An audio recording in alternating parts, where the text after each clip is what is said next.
Before we dive into the next exciting story, drop a comment below and let me know, what time is it where you're watching from? I'm curious to see where everyone's tuning in from around the world. The road out of Amboy had that heat-shimmered look, like it was trying to shake something off. Claire was asleep beside me, her bare feet propped on the dash, one arm flopped across her chest like she'd given up mid-sentence. I kept one hand on the wheel, the other tapping rhythmically against my knee. Not because I was nervous, not yet, but because it was the only sound in the RV besides the low whine of tires against scorched asphalt. We hadn't passed another car in maybe an hour. The Mojave swallowed noise like a mouthful of sand. You don't realize how loud life normally is until you spend enough time out here. Eventually, the silence starts to stretch. It starts to bend. We were looking for a place to stop for the night. Nothing official. Just one of those little pullouts where you park off BLM land and watch the sun drop behind the rock, like God's clock is winding down. Claire and I had been doing this for 4 weeks already. She called it our dry run before buying land. I called it a break. From what I couldn't exactly say. Life, maybe. The mess we'd left in Sacramento. The job I quit or the one she didn't take. We'd both agreed not to talk about it out loud. Around 6 p.m., my phone dropped signal. Not a surprise out here, but something about it made me glance at the mirror anyway. Just open desert behind us, shimmering like glass. The kind of openness that makes you think you're being watched. I woke Claire up around 7 when the sun started dropping hard and the horizon turned the color of bruised peaches. There's supposed to be a turnoff soon, I told her. Somewhere near Kelso Dunes. She blinked at me, disoriented. We passed that an hour ago. I looked at the map. She was right. That's what threw me, because according to the GPS, we hadn't moved. The blue dot was still frozen in the middle of a straight line. I tapped the screen a few times, then tried to reboot the app. Nothing. Even the compass didn't rotate when I spun the phone in my hand. Maybe we lost satellite sync, Claire said. Should we just pull off? There's nothing out here, I told her. No signs, no markers. We were already down to half a tank, and I didn't want to burn through the rest, wandering God knows where. I reached for the glove box, pulled out an old Rand McNally atlas we kept as backup. I flipped through it until I found the section on southeastern California. Nothing looked familiar. And then Claire pointed. What about that? There, just off the highway, a barely visible grid of pale, faded lines. No name, no highway number. Just a faint suggestion of civilization tucked in a blank patch of beige. It's not labeled, I said. Might not even be real. Still better than sleeping on the shoulder, she replied, already reaching for the water jug. We found the turnoff 15 minutes later. A gravel road half swallowed by sand and lined with splintered Joshua trees. The RV lurched as we bumped down it, wheels kicking up dust that stuck to the windows in gray, greasy smears. About 2 miles in, we saw it. At first, I thought it was a mirage, just a shimmer against the setting sun. But then the shape solidified. Low buildings, a single church spire, a water tower with something painted on the side I couldn't quite read. The town looked preserved, like a movie set. No graffiti, no collapsed roofs, no boarded windows, but also no cars, no movement, no signs of life. We passed an old diner with shiny red booths and a gas station where the price still read $1.32. Claire stared out the window, mouth slightly open. I feel like I've seen this place before, she said quietly. I didn't answer, because I felt it too. Not déjà vu, more like memory loss. Like the details were buried in my brain somewhere, just out of reach. We pulled into what must have once been a town square, a circular street looped around a dry fountain, maybe 5 or 6 buildings all facing inward. There were no signs of decay, no dust on the windows, no spider webs in the eaves. Claire got out first. Her sandals crunched against the dirt like glass underfoot. The air smelled off. Dry, of course, but tinged with something floral, like jasmine or rosewater, something too delicate for a place like this. I stepped out and immediately felt it, that shift in pressure, not wind, not temperature, just a stillness that pressed against the skin, like the town was waiting. We should knock, Claire said, motioning to the closest house. It was a small bungalow with white trim and a porch swing that creaked slightly in the breeze. A woman answered the door, middle-aged maybe, hard to tell. She had a fixed, pleasant expression and eyes that looked through you like you were part of the air. "Can we help you?" Claire asked. The woman smiled. "You're just in time for dinner." I opened my mouth to respond, but she was already turning away, motioning for us to follow. Inside, the house was pristine, like something out of the 50s. Rotary phone, floral wallpaper, yellow checkered tablecloth. The smell of cooked meat and sweet rolls hung in the air like a warm hand pressing on your chest. 2 others were already seated, an older man with weathered hands and a boy no older than 8. Both looked up as we entered, smiled, and said nothing. The woman gestured for us to sit. "You're our guests tonight. We don't get many, but we always make room." Claire hesitated, then glanced at me. I shrugged. My mouth was dry. The idea of a hot meal was strangely comforting, even if my gut had started to feel tight in a way I didn't quite trust. We sat. No one asked our names. No one offered theirs. The woman served pork roast and peas, thick brown gravy, a slice of lemon pie that looked like it came straight from a vintage cookbook. The boy didn't touch his food. He just stared at Claire with wide, unblinking eyes. After a while, the man looked at me. "Where are you headed?" I paused. "Nowhere in particular. Just camping." The man nodded. "That's the best kind of travel." Claire cleared her throat. "This place, what's it called?" The man just smiled. "This place is here." Claire frowned. "No, I mean," the woman interrupted. "We don't bother with names much anymore. Not necessary." That's when I noticed the calendar on the wall, July 1961. I stared at the calendar longer than I should have. Not because it was old. Plenty of small towns kept relics like that hanging for charm. But this one wasn't yellowed or torn. It was crisp, fresh. The dates hadn't curled from heat or time. The ink was still deep black. The little red X's marked off each day were sharp, like they'd just been drawn. Claire touched my knee under the table. A small thing, but intentional. I looked at her, and she gave me a tight-lipped smile, one that didn't reach her eyes. That same smile she used when something at her parents' house made her uncomfortable, but she didn't want to start anything. The meal went on without a sound. Just the scrape of forks, the ticking of an unseen clock, the boy's stare. The smell of pie was too sweet now, cloying, like it was hiding something sour beneath it. After a while, the woman stood and began clearing dishes. No one had finished. She didn't ask if we were done. The man reached into his pocket and pulled out a matchbook. He set it on the table in front of me. "For later," he said. "If you need light." I didn't move to touch it. The matchbook looked brand new, white, with clean black lettering across the front that read, "Welcome. Stay as long as you like." No address, no phone number. I forced a polite nod. "Thanks." The man stood too, nodded once, then walked out the front door. Just like that, the boy followed, still silent, barefoot on the wooden floor. Claire leaned closer. "We need to go." I didn't argue. Every instinct I had, the ones I'd ignored before, were now pulling tight around my spine. We left without saying goodbye. The woman didn't stop us. She just kept washing dishes, her back to us like we'd never been there at all. Back in the RV, Claire grabbed the keys before I could. "Drive or not," she said, "but I'm not staying another minute." We pulled out of the square and back onto the narrow road that had brought us in. Dust curled behind us. The town didn't shrink the way it should have. Usually, places vanish behind you, shrink down into heat-blurred dots until they disappear. This one didn't. It held in the rear view like a picture. We drove until the sun was gone and the sky turned a bruised navy blue. I kept checking the odometer. Miles ticked up. The road did not change. Every bend looked like the last. The same Joshua trees, the same dry brush, the same rusted fence leaning sideways into nothing. "Did we already pass that rock?" Claire asked. "I don't know," I said, but I did. Around midnight, we stopped. Not because we wanted to, because we had to. We were running low on gas, and my eyes were starting to burn from the strain. We pulled off at a patch of packed sand near a canyon wall, just far enough from the road to feel like we weren't in open view.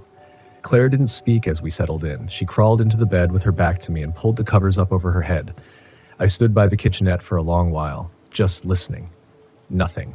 Not wind, not crickets, not even the groan of the desert cooling after dark. I opened the little window by the stove and leaned out. Still nothing. And then I caught it. That scent again. Faint. like rose petals left too long in water. It slid through the window like a hand brushing my face. I closed it, locked it, then checked the others. All shut, all latched. Still, the air inside felt wrong, like the town had exhaled and we were still breathing it in. I sat on the edge of the bed but didn't lie down. I stared at the matchbook still in my pocket. I hadn't meant to keep it, but I guess I'd grabbed it on the way out. I flipped it open. Instead of matches, inside were 5 tiny slips of paper, each with a name written in soft black ink. Claire Isaac, Margaret Henry, Aiden. I didn't know the last 3, but the first 2 were ours. I didn't tell her. I just sat there staring at our names until I couldn't hold my eyes open anymore. I must have dozed off because at some point I woke to the sound of the RV door creaking open. Claire? No answer. I sat up. She wasn't in bed. I grabbed the flashlight and stepped outside, the night swallowing me instantly. The beam caught the canyon wall and a few scattered rocks, but otherwise it was just void. No stars, no moon, just black sky pressing down. Claire? Still nothing. Then, crunching footsteps. To the left, I turned the beam toward the sound and caught a figure just at the edge of its reach. I moved closer. It was Claire, standing completely still, facing away from me, barefoot in the sand. Her hands hung loose at her sides. Claire? My voice cracked. What the hell are you doing? She didn't turn. I walked up, touched her shoulder. She flinched so hard she almost fell, her eyes locked on mine, wide and glassy. I thought I saw someone. Out here? She nodded slowly, like she wasn't sure if it had really happened. They were just standing there, watching the RV. A man, I think. I turned the flashlight in a circle. Nothing. Come on, I said. Let's go back inside. We did. We locked the door, closed the blinds, and left every light on. Neither of us slept. The next morning, the road was gone. I don't mean buried by sand. I mean gone. Like it had never been there. Just endless stretches of rock and brush in every direction.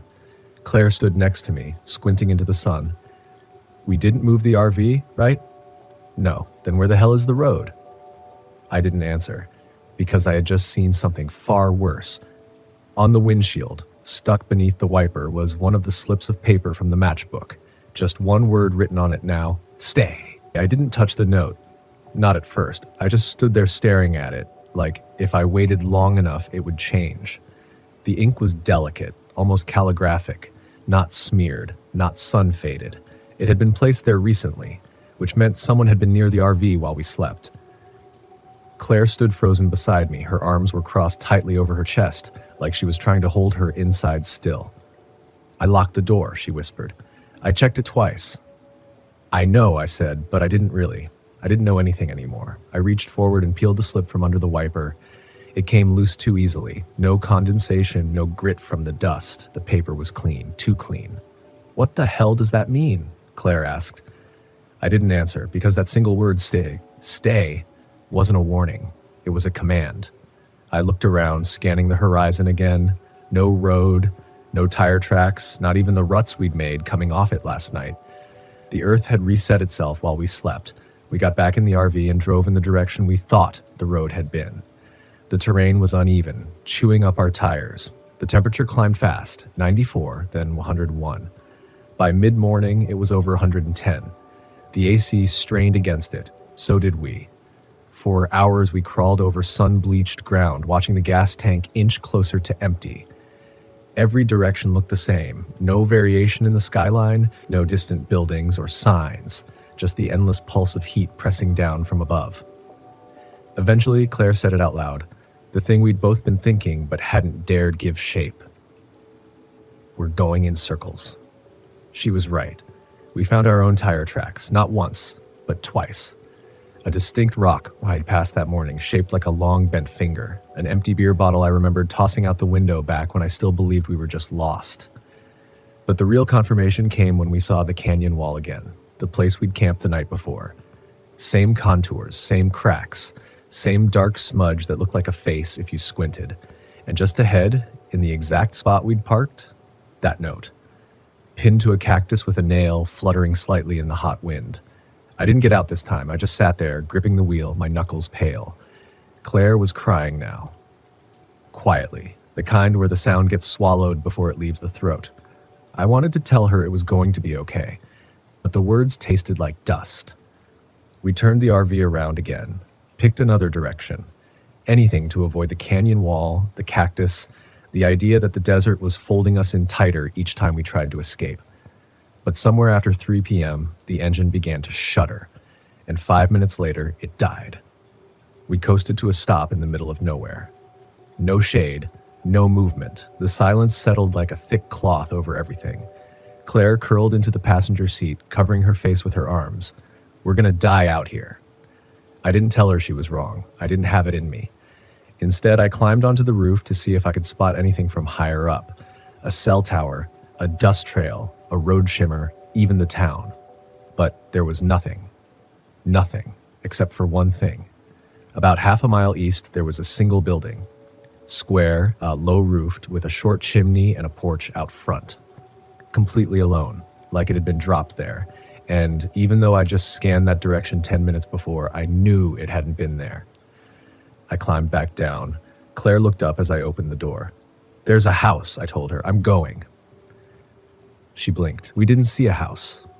I know. You think it's from the town? I don't know. You think it's safe? No. But I was already filling a bottle with water and grabbing the flashlight. I looked back once before I left. She didn't follow. The walk was longer than it looked. The ground shimmered beneath my boots, and the air had that strange, syrupy quality again, like every breath was filtered through perfume. Rose again. Faint, not sweet. The closer I got to the house, the more unnatural it looked. The porch had no dust on it. The windows had no glass, just empty frames, like eyes without lids. The chimney wasn't attached to anything inside. Just for show. Still, I knocked. There was no sound. I tried the door. It opened too easily. The interior was empty. Not just unfurnished. Bare. The floor was smooth and pale, no seams or cracks. The walls had no texture. It didn't feel like a place someone had lived in. It didn't feel like a place at all. I stepped inside, and immediately I felt colder. Not cool. Cold. In the middle of a desert afternoon, the air sucked the heat out of my skin like it had been waiting for me. I turned in a slow circle. The walls had changed. Now there were photos hanging, dozens of them, all in identical black frames. Most were portraits, straight on, staring faces. Some looked recent, others looked like they were taken decades ago. All of them shared the same expression, calm, polite, waiting. And in the center of the far wall, framed larger than the others, was a photo of Claire and me. Taken from behind, outside the RV. From last night, we were both standing in the dark, looking out into the desert, and behind us, just barely visible in the shadows, was the outline of a person. Watching. I stepped back, nearly tripped over something. A low wooden table that hadn't been there a second ago. On it, another slip of paper. My name. Just mine this time. Written in that same elegant black ink. The air behind me changed. I turned around. The room was empty. The photos were gone. The walls were bare again. And the door, the one I'd come through, was gone too. I stood in the middle of the room, staring at where the door had been. There wasn't even a seam in the wall. Just smooth surface, pale and featureless, as if the opening had never existed. I called out once, quietly. Then louder. Claire. Nothing. My voice hit the walls and didn't bounce back. No echo, no resonance. Just silence, thick and swallowing. The air kept getting colder. I turned back to the table. The paper with my name was still there, perfectly centered, like it was being displayed. I didn't want to touch it, couldn't explain why, but something about it felt invasive. Like if I picked it up, I'd be confirming something, accepting it. Instead, I took a step toward the nearest wall and ran my palm across the surface. Smooth, cool, almost too cool, like ceramic or something older. I took a verve. I took a breath, then balled my fist and pounded once. The sound it made was wrong, hollow, but not in the way wood sounds. More like knocking on a coffin. Thick, dull, muffled. I tried again, harder. No give, no sound from beyond, just that same unnatural thud. I backed away and turned in a slow circle. The room was changing again. Subtle things, corners elongating slightly, ceiling stretching upward, shadows thickening near the floor. The table was still there, but now it seemed farther from the walls, as if the room had grown wider. And then I noticed something new, writing on the far wall. Not paint, not carved, just faint black lines rising across the surface like veins. I stepped closer. It wasn't a drawing. It was text. Dozens of names written in narrow, elegant cursive, hundreds, maybe, layered over one another, forming a kind of calligraphic wallpaper. Most of them I didn't recognize, but some stood out. Claire McKinley, Margaret Lang, Henry Ash, Aidan R. Cole, Isaac Farrow. That last one, mine, was larger than the others. I reached for it instinctively, and as I did, the air behind me shifted, a hum, low and close, like a breath beside my ear. I spun. No one was there. But the room had changed again. Now, instead of a single table, there were two chairs facing each other. A white porcelain teacup sat on one. The other was empty. I walked to it slowly, stomach turning. On the seat of the empty chair sat another slip of paper. It read, "Sit. Let us remember you." I backed away. "No," I said, voice cracking. "No, I'm not staying here." The walls around me pulsed, almost like they were breathing. The text shimmered faintly. More names were appearing, etching themselves in slow, graceful strokes. I watched my own name begin to multiply, forming rings around itself. I ran to where the door had been, slammed my fists against the wall, yelling, "Claire! Claire, can you hear me?" My voice cracked. My throat burned. The air tasted like chalk and roses. My fists were going numb. Then, a sound. Not from the wall, but from inside the room. It was soft, rhythmic, tapping. I turned slowly. Claire stood on the other side of the room, barefoot, staring at me, her eyes wide, her face pale. She wasn't moving, but something was wrong. She looked flattened, dimmed, like she wasn't fully there. "Claire?" I whispered. She didn't answer. Then she opened her mouth, but what came out wasn't a voice. It was a whisper made of many voices layered together, like 100 people all saying the same word at once, slightly out of sync. The word was, "Stay." I stumbled back. The walls pulsed again. The lights dimmed, though I couldn't see any fixtures, just an ambient glow that began to fade. Claire's image flickered just once, like a projection. Then she was gone. The room was empty. Just me, the chairs, and the growing list of names curling across the walls like vines. I slumped to the floor. My breath was shaking. I don't know how long I sat there. At some point, the air warmed. The walls seemed to stop shifting. I couldn't tell if the room had gone still or if I had. Then a click, soft, metallic. I looked up. The door was back, right where it had been. Without thinking, I ran to it, flung it open. Blinding white light hit me like a wave. For a moment, I thought I'd stepped into nothingness. Then the desert came into view, blurred, distorted, like I was seeing it through a film of heat. The RV was still there, and Claire was sitting just outside it, arms wrapped around her knees, staring straight ahead. I stumbled toward her, limbs heavy. When she saw me, her face crumpled. She ran to meet me, grabbing my arms. "Where the hell did you go?" she shouted. "I looked for you for hours." I don't know, I said, my voice barely a whisper. "The house, the door disappeared. There were names, photos. There was no house," she said, shaking her head. "I walked that way. I watched you vanish into thin air. I was gone that long? You were gone all night." She pulled me into a hug, but I couldn't return it, because over her shoulder, nailed to the side of the RV, was a new note. Same handwriting. "We let you leave once. We didn't wait." Claire threw everything she could grab into the cabinets while I checked the engine. The heat was already rising again, 108 before noon, and the air had that brittle, trembling quality to it, like it could shatter if you moved too fast.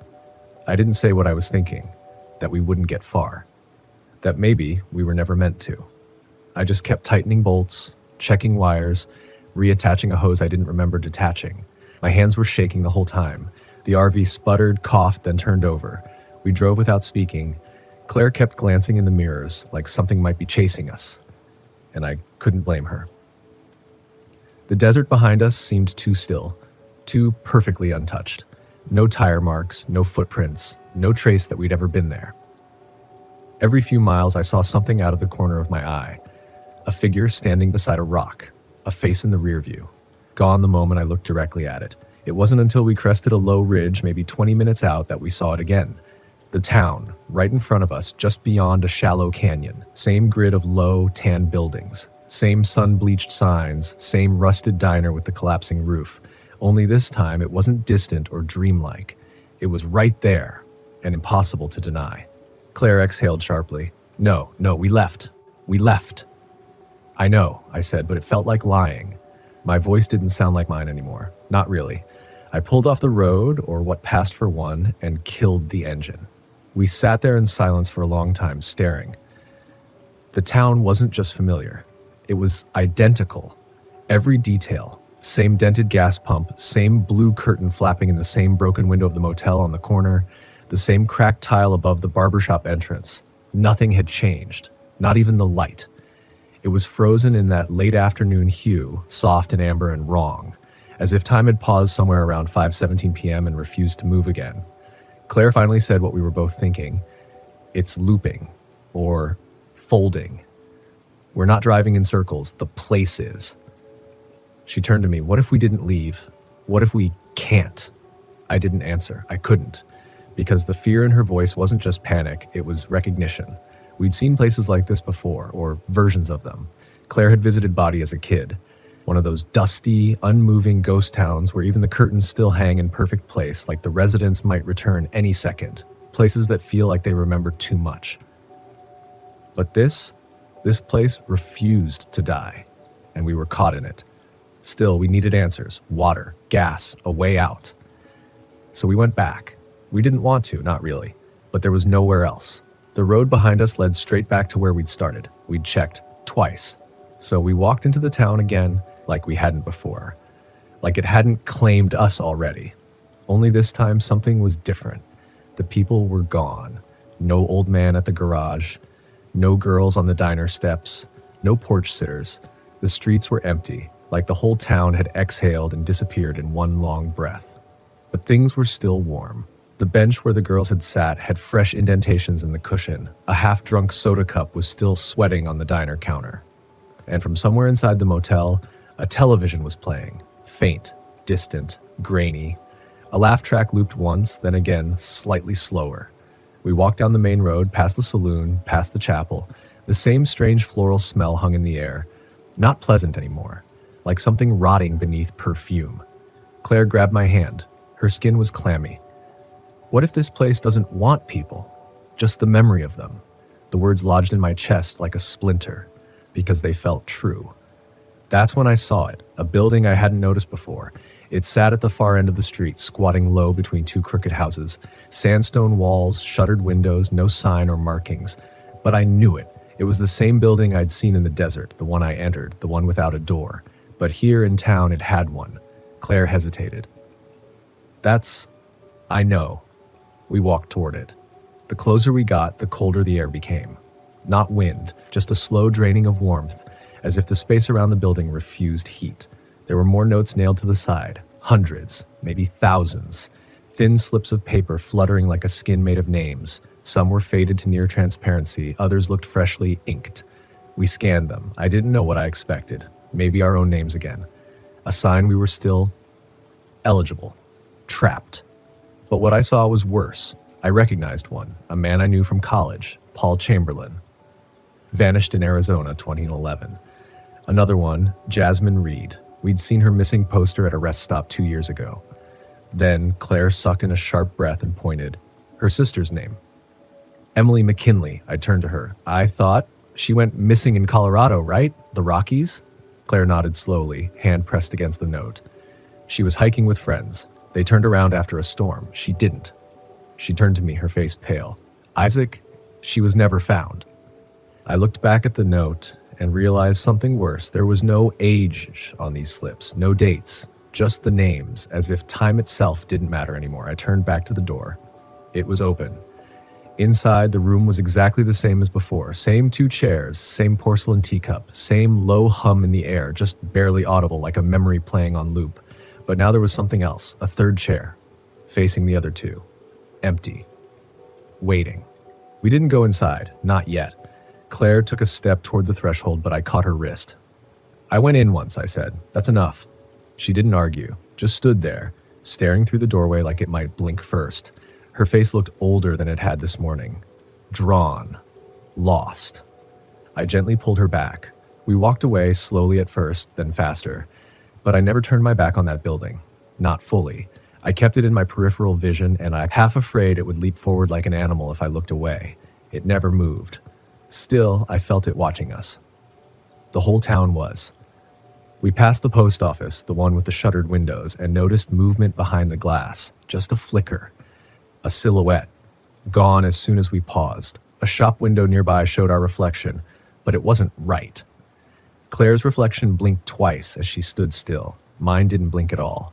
We kept walking. There were no sounds anymore. No wind, no birds, not even the quiet ticking of heat expanding in metal, just our footsteps and our breathing. That was somehow worse. We made it back to the RV, hands shaking as we opened the door and slammed it behind us. I started the engine. It turned over. This time it purred like it wanted to leave too. Claire didn't say anything. She just stood by the sink, gripping the edge of the counter so hard her knuckles went white. "Where do we go?" she whispered. "I don't know." "Anywhere but here." I nodded, put it in drive. We followed a narrow side road that veered south, one I didn't remember seeing before. But at that point, nothing made sense. Maybe it had always been there. Maybe it just appeared. I didn't care. All that mattered was forward. Miles passed. The town receded behind us. The terrain changed. Low scrub gave way to bare rock. Then hills. Then a winding canyon. Sunlight shifted. The smell of creosote faded. The air even felt thinner, lighter. We drove until dusk. Then dusk didn't end. The sun dropped behind the horizon and just stayed there. Caught in this long, burnt orange afterglow, like the world was stuck in the final seconds of a sunset that refused to darken. The dashboard clock flicked from 7:19 to 7:20, then back to 7:19. Claire noticed too. She didn't say anything, just pointed. I tapped the dash, hit the reset. Nothing. The GPS was blank. No signal. No map. Just a little arrow floating in a sea of gray. We weren't on any road. We weren't anywhere at all. Claire pulled out the old paper map we'd used as backup. There was no trace of the town. Not even an old name scratched out. No routes leading into that part of the desert. Just a blank beige expanse labeled Bureau Land, restricted access. We stopped near a dry wash. Claire stepped outside to breathe. I watched her from the window. She turned slowly, taking in the terrain, then stopped and pointed. I came out to see what she was looking at. It was a sign, half buried in the sand, metal, rusted. We dug it out. The words were almost gone, but not completely. "Welcome to Mercy." See, Claire backed up like it had bitten her. "Mercy," she whispered. "That wasn't on anything. No GPS, no local records." I stared at the sign, the name twisted in my gut. It felt wrong, like the kind of name a place gives itself after everyone's forgotten what it used to be. We flipped the sign over. There was something scrawled on the back, not printed, handwritten, etched deep into the metal with something sharp. "Stay as long as you like. Time already has." We didn't talk after that. We drove through the night, or what passed for it. The light never shifted. The sky just stayed in that purgatory glow, frozen and tired. Eventually the road reappeared beneath us. Then a sign, a real one. Interstate 40, 6 miles. We both gasped. Claire started crying quietly. We took the turn and the world began to stitch itself back together. Gas stations, billboards, power lines, the real world. We didn't stop until we reached a populated rest area an hour east. A Denny's, a few trucks, cell signal. Claire fell asleep in the passenger seat, finally curled up like a child. Her breathing shallow but steady. I sat outside the RV and watched the traffic hum by, lights blinking in a rhythm that felt comfortingly mundane. I thought about the people in that town, how none of them aged, how none of them ever left. And I thought about the note nailed to our RV back in the desert. "We let you leave once." The word "once" echoed in my skull. I don't know what mercy really is. A place? A memory? A trap? But I do know this. Somewhere out there in the Mojave, a town still waits. Not dying, not living, just remembering. And it remembers us now. Claire wanted to go home. Not back to the coast, not yet. Just somewhere with trees, water, a town on a map. She said it without looking at me, just staring at her hands like she barely trusted them to move. We ended up near Flagstaff, a pine-sheltered campground off the 89, clean and quiet, with real people and kids chasing each other between picnic tables. It should have felt normal, safe. But something about the air still clung to us, like we dragged part of that place back with us. Every time I closed my eyes, I saw those buildings in the heat shimmer. That third chair, empty and expectant. Those notes nailed in neat rows, names like headstones without graves. Claire slept with the curtains drawn every night. She didn't ask questions. She didn't talk much. She'd just sit with her back to the RV wall, earbuds in, listening to something I couldn't hear. Sometimes I'd find her staring at the map again, tracing over that blank space in the Mojave like she was trying to will it into showing itself. I didn't stop her. I kept checking the RV every morning, fluids, tires, battery. Like if I kept it running, it would keep us running, keep us out. Then one morning, 4 days later, I found a note tucked under the wiper blade, not taped, not folded, just wedged there like someone knew I'd find it. My chest locked up when I saw the handwriting, same thin, upright letters from the building's wall. But this note didn't have a name, just one line: Mercy is patient. That night I couldn't sleep. The wind sounded too much like whispering. The shadows beneath the pine trees shifted in ways I couldn't track. I walked outside with a flashlight and turned in slow circles, checking for anyone, anything, nothing. But when I turned the beam back toward the RV, I caught a reflection in the side mirror. A face, my own. Except it wasn't quite right. No blink, no breath, just waiting. I climbed back inside, locked every door, sat beside Claire while she slept, listening to her breathe. I held her hand until morning came, and even then, I wasn't sure it really did. The light felt wrong for a while after that, like it wasn't landing the way it should, like shadows were being cast in the wrong direction. It passed, eventually, or we stopped noticing. That's the thing about places like that. They don't chase you. They don't need to. They wait. They remember. Weeks passed. We kept moving. Oregon, Montana, Idaho. Sometimes we'd talk about going home, settling for a while, but we never stayed anywhere longer than a few days. Not because of fear, not exactly, because of curiosity, because part of us still hears that third chair being pulled out. Sometimes I'll glance at the GPS and watch the arrow twitch just for a second, like it's remembering a road that doesn't exist anymore. And every once in a while, when I'm filling up on gas in the middle of nowhere, I'll scan the bulletin boards out front, the old missing person posters, the faded Polaroids of people who vanished between mile markers. And I'll see one I swear we saw in Mercy, different town, different state, but same name, same eyes. And for a moment, the desert is back in my throat. The heat, the silence, the sense that nothing ever really leaves that place, that maybe we didn't either. Not fully. Claire's asleep beside me now, and the stars outside are impossibly bright. We're camped in a real place on a real map, but that doesn't mean we're safe. It just means we've forgotten for a moment. But I'll tell you what I can't forget. It's not the building with the chairs. It's not the names on the wall. It's not even the way the air felt frozen, like we were walking through memory. It's this. When we left Mercy, I looked back once. Just once. And I swear on everything I love, that third chair wasn't empty anymore. Story 2. I don't know how long I stared at that photograph before I understood what I was really looking at. The edges were curled and browned, the image grainy, warped like water damage had bent it into remembering something wrong, but it was unmistakably us. Me. Leah. Our RV. And in the background, right behind the fire pit we'd built just hours before, was a figure that hadn't been there when the photo was taken. A figure half buried in the dirt, like it was crawling up from under the sand, frozen mid-reach. But I'm getting ahead of myself. The truth is, I didn't want to go to the Salton Sea.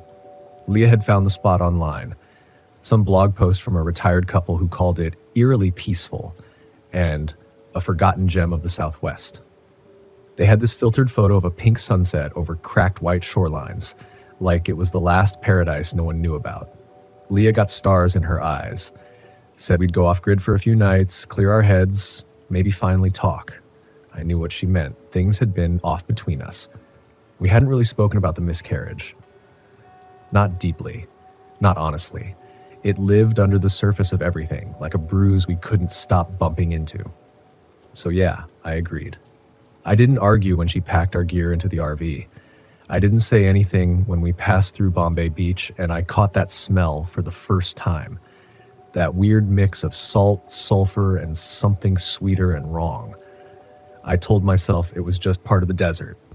Just part of the deal. We parked right at the edge of a flat patch of hard-packed sand near the shoreline where the beach looked almost skeletal. fragments of fish bones and broken shells glittering like teeth in the sun. There was no one else around, just the occasional distant hum of a dirt bike or the far-off bark of a stray dog. It was a place that felt like it had been forgotten on purpose. Leah was already out of the RV, taking photos, her boots crunching across the crusted salt. I stayed inside a minute longer, looking out through the cracked windshield. The wind came in low waves, dragging a fine mist of dust over everything. It felt like the ground itself was breathing slow, shallow breaths. I told myself I was imagining things. By sunset, we had a small fire going, just driftwood and brush we'd gathered. The colors were ridiculous, bruised purples and oranges that lit the edges of Leah's face like a painting. She looked beautiful in that kind of dying light. We didn't say much, just drank lukewarm beer and let the silence stretch long and heavy. Then she said it. "I had a dream about this place," she said quietly, like she was afraid it would sound crazy out loud. "A few months ago." I blinked. "What do you mean, this place?" She didn't look at me. "I mean, exactly this. Us. The fire. That ridge of rocks over there, and something buried." That last part stuck in my head like a thorn. I tried to laugh it off. "You sure it wasn't just déjà vu?" She didn't answer, just stared into the flames like she was trying to remember more than she wanted to. Later that night, long after she'd gone to sleep, I stood outside the RV with a flashlight. I don't know what drew me out. The night was thick with silence, almost oily, like sound didn't travel right out there. I heard something then, a crunch, faint, not far off, like footsteps in dry earth. I called out. Nothing answered. Then I saw it, half buried under the sand just a few feet from where we parked. It was sticking out at an angle like it had been shoved into the ground and forgotten. A Polaroid photo, edges curled with age. I knelt to pick it up, brushing off the fine grit clinging to its surface. And I saw it. Us. That same photo I told you about, except I hadn't taken it. Neither had Leah. And that figure in the background, it hadn't been there earlier. I told myself it was a trick of the light, that someone had planted it. A prank. Maybe a leftover from some burned-out photographer who used this place for an art project. But something about the way it was buried, angled downward like it had been pushed up from underneath, it made my stomach twist in ways I couldn't explain. I didn't show it to Leah the next morning. I shoved it in the glove compartment and tried to forget. But the ground didn't forget. The next day was hotter, somehow. The kind of heat that feels like it gets under your skin, soaking in through your pores, clogging your breath. We didn't say much. Both of us felt it, that weight, that presence. I thought about leaving, but I didn't want to be the one who chickened out. Leah was humming to herself by mid-morning, walking the shoreline barefoot, snapping more photos, and then she found the first hole. It was shallow at first, maybe a foot deep, like someone had been digging and gave up halfway. But the sand around it was disturbed and the edges were dark with moisture. Leah stood over it with this weird look on her face, like she was trying to place a half-forgotten memory. "There's something down there," she whispered. "I can feel it." "Leah, don't." But she was already kneeling, scooping sand away with her hands. Her fingernails tore on something hard and jagged. She hissed in pain, pulling back, a thin smear of blood across her palm. I looked down into the hole and saw what she'd hit. A wooden handle, splintered, weathered, the kind of wood that's been in the ground for years. It looked like part of a box, or maybe a coffin. I reached for her hand, pulled her up. "We're done here," I said. "We're leaving. Now." But she wouldn't move. She just stared at the ground like it had whispered her name. That night, she didn't come to bed. I woke up at 2 a.m. and she wasn't beside me. The RV door was open, screen creaking in the wind. I called her name, stepped out barefoot into the sand. The stars were cold and vast above me, and that smell, that rot-sweet stink, was stronger than ever. I followed her footprints down the slope toward the shoreline. And I saw her, digging. She was on her knees, hands raw, covered in dirt up to her elbows. The hole was deeper now, at least 3 feet. She didn't even look up when I came close. "I have to know," she said, her voice hoarse. "It's right here, I feel it. Leah, stop." "I think it's a child," she whispered. I felt my stomach drop. "What?" She looked up at me then, eyes wild, hair stuck to her face. "I keep hearing it cry." Something broke in me then. Not fear, at least not the normal kind. It was a deep, hollow dread that started somewhere behind my ribcage and crawled upward. I grabbed her by the shoulders, tried to pull her back, but she screamed an animal sound, sharp and full of grief. We argued in the dark, our voices cracking through the still air like branches snapping. She kept trying to go back. I told her no. I dragged her into the RV, locked the door, and stood in front of it while she wept on the floor. She didn't sleep. Neither did I. In the morning, we found 3 more holes, and only one of them looked like it had been dug by human hands. They were spread out in a triangle formation, not more than 10 feet from where our RV was parked.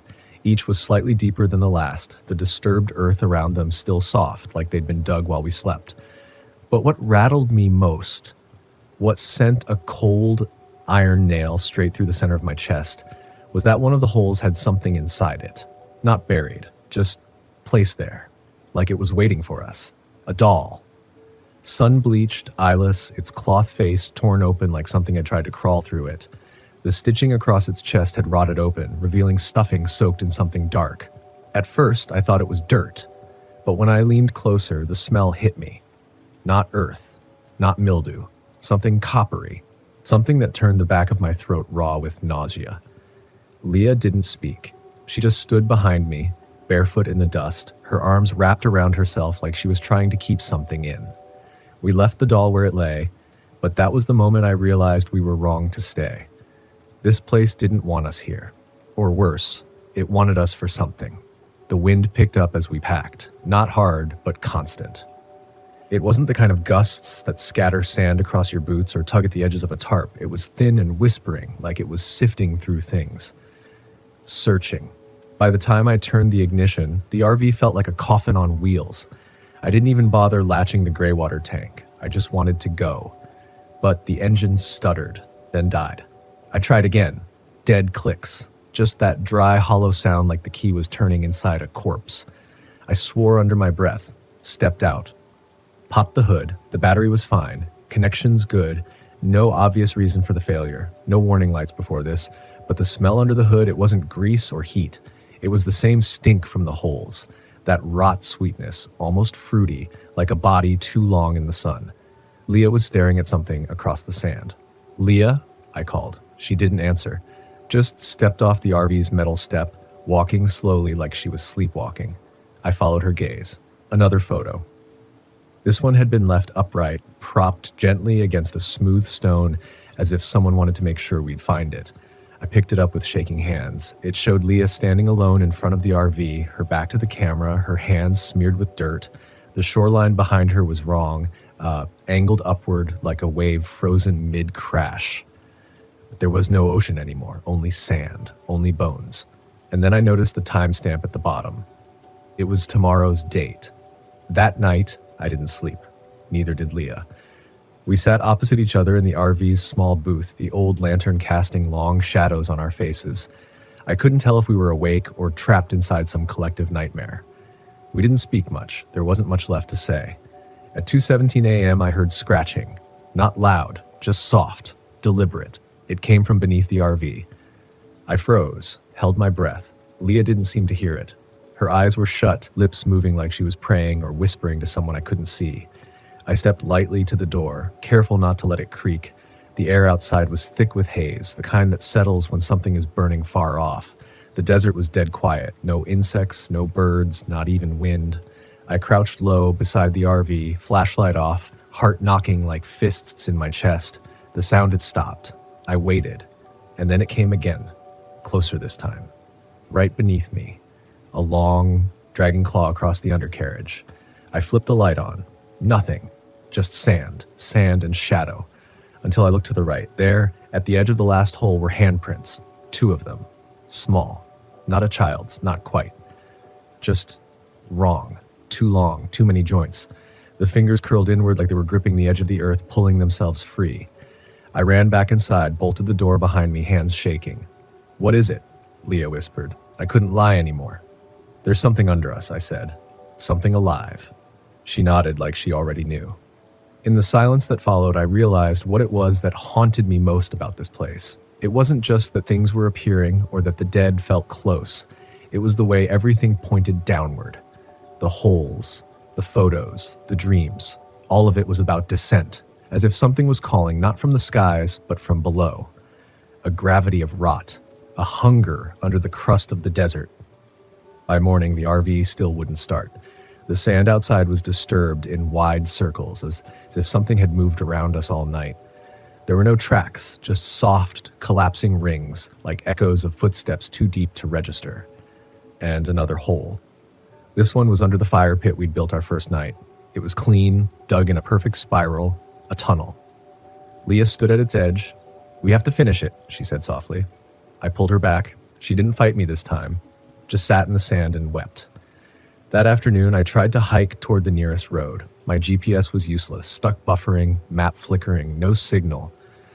The heat was like a wall. My skin blistered, my water ran out fast, and when I finally crested the ridge that should have revealed the highway, there was nothing. No road, no cars, just more sand, more empty. The same ridge line. I'd come full circle. That was when I knew we weren't just being watched. We were being contained. The desert had swallowed us. I didn't tell Leah what I'd seen. Not at first. She was already drifting, slipping further into some quiet, hollowed-out version of herself. I couldn't take her hope away. Not yet. But that night, the sand outside the RV moved again. We heard it at the same time, long, scraping pushes across the surface, circling the RV in slow, uneven spirals. No footsteps, no voices. Just that dry, grating drag, like a burlap sack full of teeth being pulled in the dirt. This time, we didn't turn on lights. We just sat in the dark, clutching each other's hands so tight it hurt. I didn't blink for nearly an hour, just stared at the door, waiting for a shadow to fall across the frosted window. None did. The sound stopped around 3 a.m. We didn't sleep, just sat there, trying not to breathe too loud. And then right before dawn, something knocked, not on the door, from underneath. 1, 2, 3 soft thuds, like knuckles tapping the metal floor beneath our feet. Leah didn't flinch. She just whispered, "It's ready." I asked her what she meant. She didn't answer. She opened the cabinet beneath the booth and pulled out something I hadn't seen before. A shovel. Small, old, the kind with a wooden handle and a rusting blade. Where she'd found it, I couldn't say, but it looked like it had already been used. She walked outside barefoot. I followed her, dizzy with sleep-deprived nausea and dread. She walked straight to the newest hole, the spiral one, and she started to dig. I tried to stop her, but the moment I touched her arm, she turned and looked at me with eyes I didn't recognize. "This is where it ends," she said. "It has to come out." I didn't understand, and maybe I didn't want to, because in that moment I felt it too. Some awful certainty that something was beneath us, something old and waiting, and it wasn't content to stay buried anymore. But I couldn't let her do it alone, so I picked up the second shovel. The air grew colder the deeper we dug. Not cooler, colder, like there was a pocket of winter beneath the Salton Sea, and we were unsealing it inch by inch. After the 5th foot, we hit something hard, not rock, wood, a corner, a box.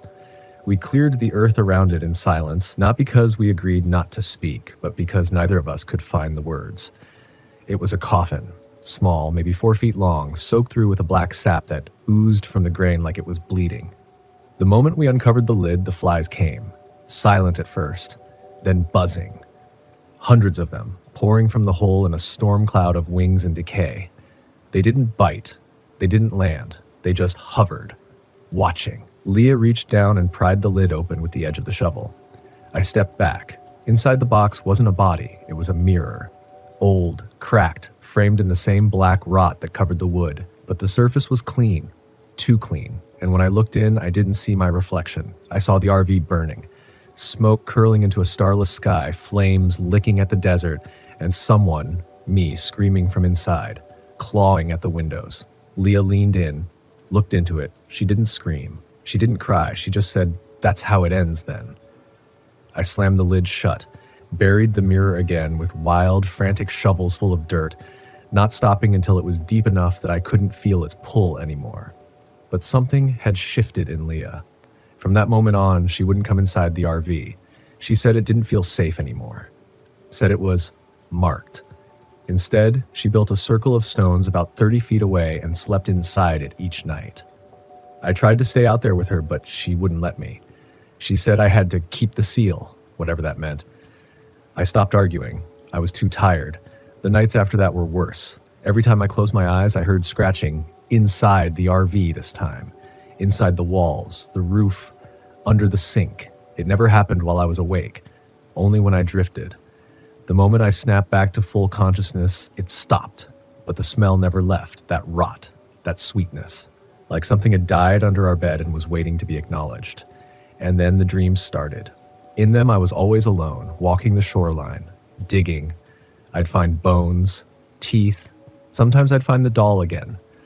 Sometimes it was Leah's voice calling me from deep underground, and in every dream, the Salton Sea was full again. But the water was black. One night, I woke up standing outside, barefoot, halfway through digging a new hole. I didn't remember getting up, didn't remember walking outside. The shovel was in my hands. My fingers were raw, dirt under every nail. I was maybe 3 feet down. Leah was watching me from the stone circle. She didn't look scared, just tired. "You're dreaming now," she said. I dropped the shovel, ran to her, collapsed at her feet. She held my head in her lap and whispered something over and over. I don't know what language it was. It wasn't hers. It wasn't mine. But it calmed me. The next morning, the RV started. Just like that. No clicks, no delay. The engine turned over like nothing had ever been wrong. The dashboard blinked to life. Everything worked, but we didn't leave. I don't know why. It felt unfinished, like the desert was holding its breath. We didn't speak much after that. Leah kept to her circle. I stayed near the RV, and each day, new holes appeared. Dozens, like the land was unraveling beneath us. Some were shallow, some were deep enough that I couldn't see the bottom. And at the edge of every hole, a photo, each one closer to real time, closer to now. Some were of us asleep. Others showed the inside of the RV from impossible angles, like someone had been standing just behind me while I cooked, or watching Leah as she braided her hair. But the last one showed something else entirely. It wasn't a photo of us. It was a photo of the land, long, cracked, and empty. And in the center of it stood a shape, tall, thin, faceless. Its body was made of earth and bone, its arms like roots curling into the sky, no eyes, no mouth. But somehow it was looking, and I swear to you, it looked familiar, like something I'd seen before, something I'd buried. I couldn't take it anymore. That night, I told Leah we had to leave, that no matter what was unfinished, no matter what we had uncovered, we had to go before it got worse, before it got into us. She didn't answer right away, just stared at the horizon where the last shimmer of light sank into the dust. Then she looked at me, not like a partner, not like someone who shared my life, but like someone trying to remember who I was, or whether I'd already changed. "You don't come back from this," she said. "Even if we drive away, something followed us in." "I don't care," I said. "We'll put miles between us and this place. Burn the map if we have to. Never speak of it again." She smiled, soft and sad. "You still think this is about the land?" And that was when she handed me the final photograph. It hadn't been there earlier that day, not in any of the new holes. This one she'd found tucked behind her pillow, inside the RV. The photo showed me, alone, sitting in the driver's seat, covered in ash, eyes blackened, mouth slack, staring forward with nothing behind the eyes. The windshield was cracked, and outside the desert was on fire. But Leah wasn't in the photo at all. I held it in my hands, and for the first time since arriving at the Salton Sea, I felt something break. Not snap, like a sudden crisis, but sink, a realization like lead pouring into my veins. The story didn't end with us escaping. It ended with me surviving, alone. I didn't believe in premonitions. I still don't. But that photo was no dream. I still have it, folded, creased, dirt-stained. I've looked at it every day since. The scene hasn't changed. And that night, after Leah went back to her circle and I locked the RV door behind me, something inside the rig shifted. It felt like a breath, one long, slow inhale from somewhere in the floorboards. Then came the knock again. Not under the RV this time. Inside. I checked every cabinet, every drawer, opened the fridge, even pulled the mattress off the frame. Nothing. Until I opened the access panel beneath the sink and found the mirror again. Not buried, not imagined. Sitting right there, whole and untouched as if it had been waiting. I should have left it alone, but I didn't. I stared into it, and this time, the image didn't flicker. It showed Leah curled in her stone circle asleep, and something kneeling beside her. Tall, lanky, A figure with arms too long and skin stretched thin like plastic over bone. It leaned down, pressed its face to hers, and then it turned to look at me. That's when I threw the mirror out the door, slammed it into the dirt so hard it cracked, but the reflection stayed. No glass, just shimmer, like the air itself was reflecting things now. I ran to Leah. She was ice cold, not dead, breathing, but shallow, almost too still, like her body had made a choice to keep going even if her spirit had stepped out for a bit. I carried her into the RV, locked every door, piled what little salt we had across every windowsill, every vent, every crack in the walls, lit the emergency candles and made a ring of fire around the entry, and then I sat there, shotgun in my lap, eyes on the door, for what felt like a week. That's when the humming started. Low, vibrating through the bones of the RV, not mechanical, not electrical, a tone, alive, like someone dragging the edge of a tuning fork across the world. It got louder and deeper. So deep I felt it in my spine, in my teeth, in the blood behind my eyes. And then it stopped. Dead silence. Leah gasped awake and screamed. It wasn't just a panic scream, it was recognition. Like she'd come back from somewhere she never wanted to be and saw something in this world that matched what she'd left behind. She gripped my arm, fingers bruising my skin. We have to go. Now. I didn't ask questions. I didn't pack. I turned the ignition and peeled out so fast I kicked a dune of white dust behind us. The RV bounced and rocked over the rutted road, but I didn't slow down. We didn't speak again until we hit the highway. Even then, the silence felt thick, greasy, like the desert was still under our fingernails, in our teeth, behind our eyes. We made it to a diner 50 miles north, somewhere near Mecca. Parked under the flickering fluorescent lights and just sat there for a while, letting our hands stop shaking. Leah finally whispered, "It wasn't just buried out there, it's buried in us." I looked at her. Her eyes were darker than I remembered, less light behind them. She reached into her coat pocket, pulled out something wrapped in cloth. My stomach dropped. It was the mirror. Only now it was just black glass, no reflection, no shimmer, just cold, dead weight. "I tried to leave it," she said. "It won't let me." I didn't know what to say. Still don't. That was 2 weeks ago. We haven't gone back, but we haven't been the same either. Every time I park somewhere quiet, I hear the knock again. Just once. Just enough to remind me it's still there. And the photo, the one of me alone, it keeps changing. The fire's gone now, but there's a new figure in the passenger seat. Thin, tall, covered in dust.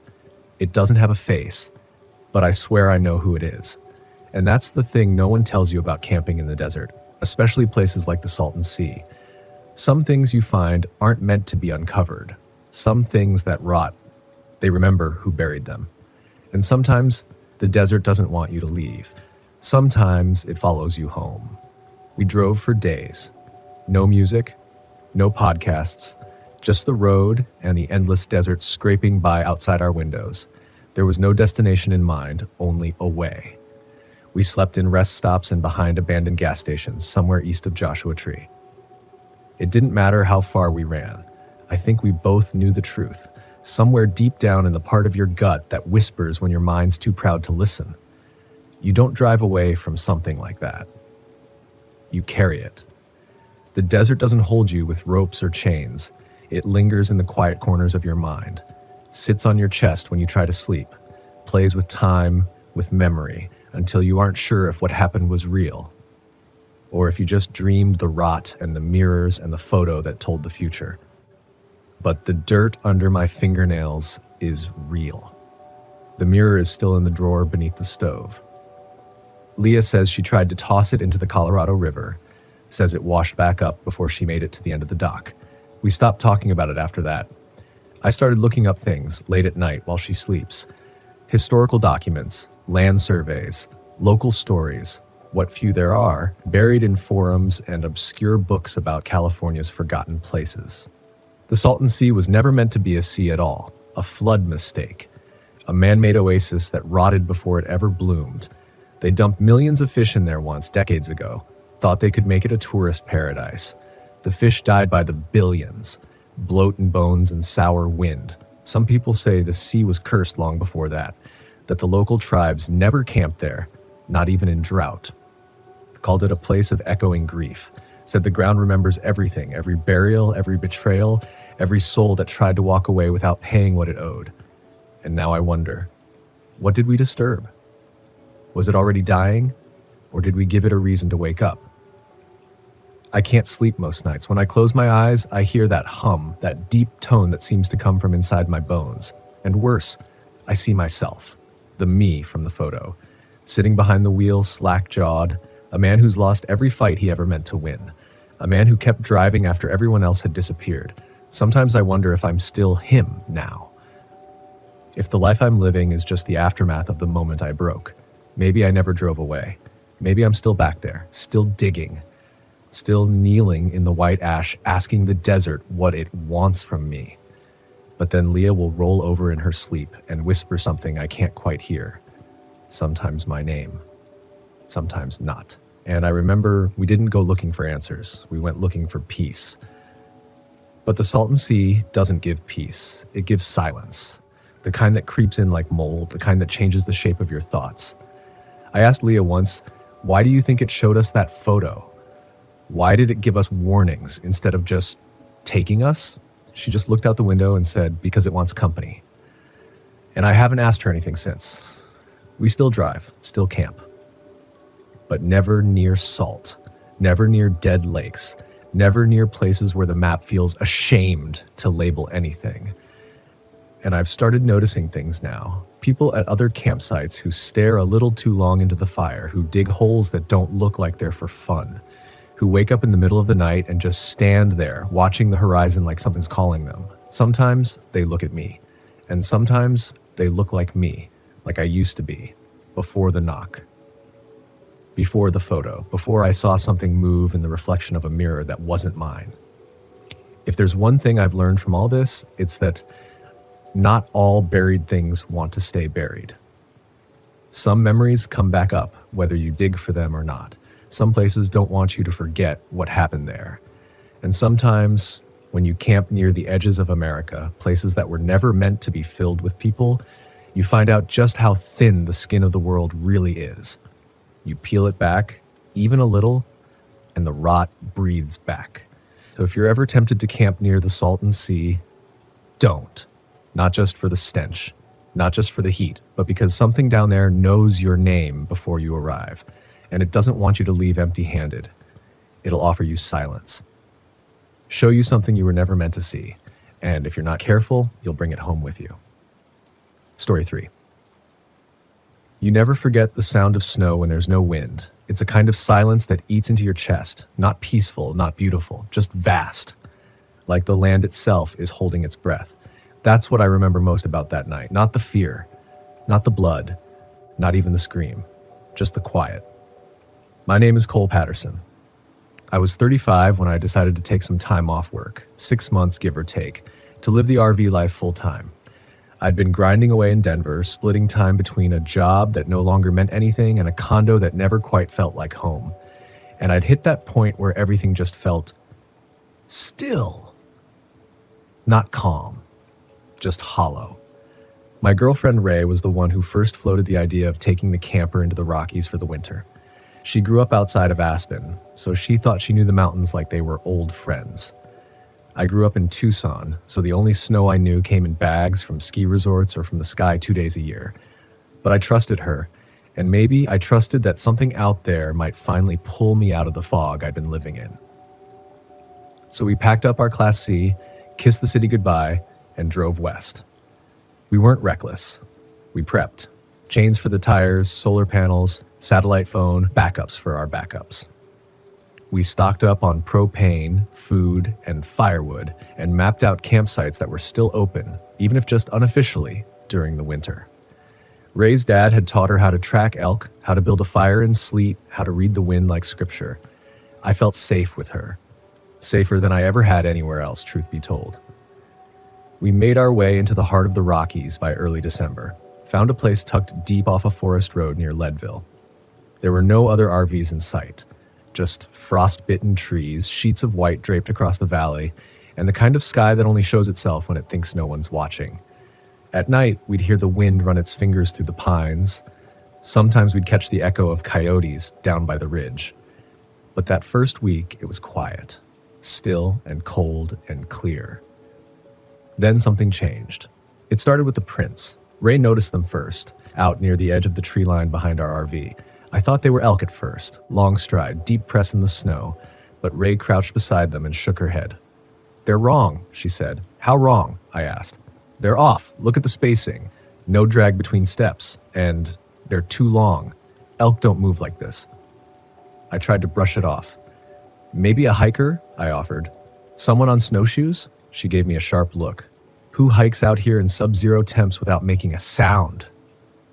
She had a point. There were no other tire tracks on the access road, no fresh snowmobile trails, nothing but our own footprints and those other ones. That night, I didn't sleep much, not from fear, not yet, but something close. My brain was chewing on the edges of something it couldn't quite name. I stared at the ceiling of the RV, listening. The furnace cycled on and off like a heartbeat. Ray was curled beside me, yet warm and still. But outside, the silence felt less like calm and more like watching. The next day, we hiked a little ways into the forest to get firewood. The tracks were still there. They led deeper into the trees, long, single-file impressions in the snow like something walking upright but unnaturally heavy. No animal I knew made prints like that. But what really made me stop was how they circled. They looped back, right behind the RV, right to our window.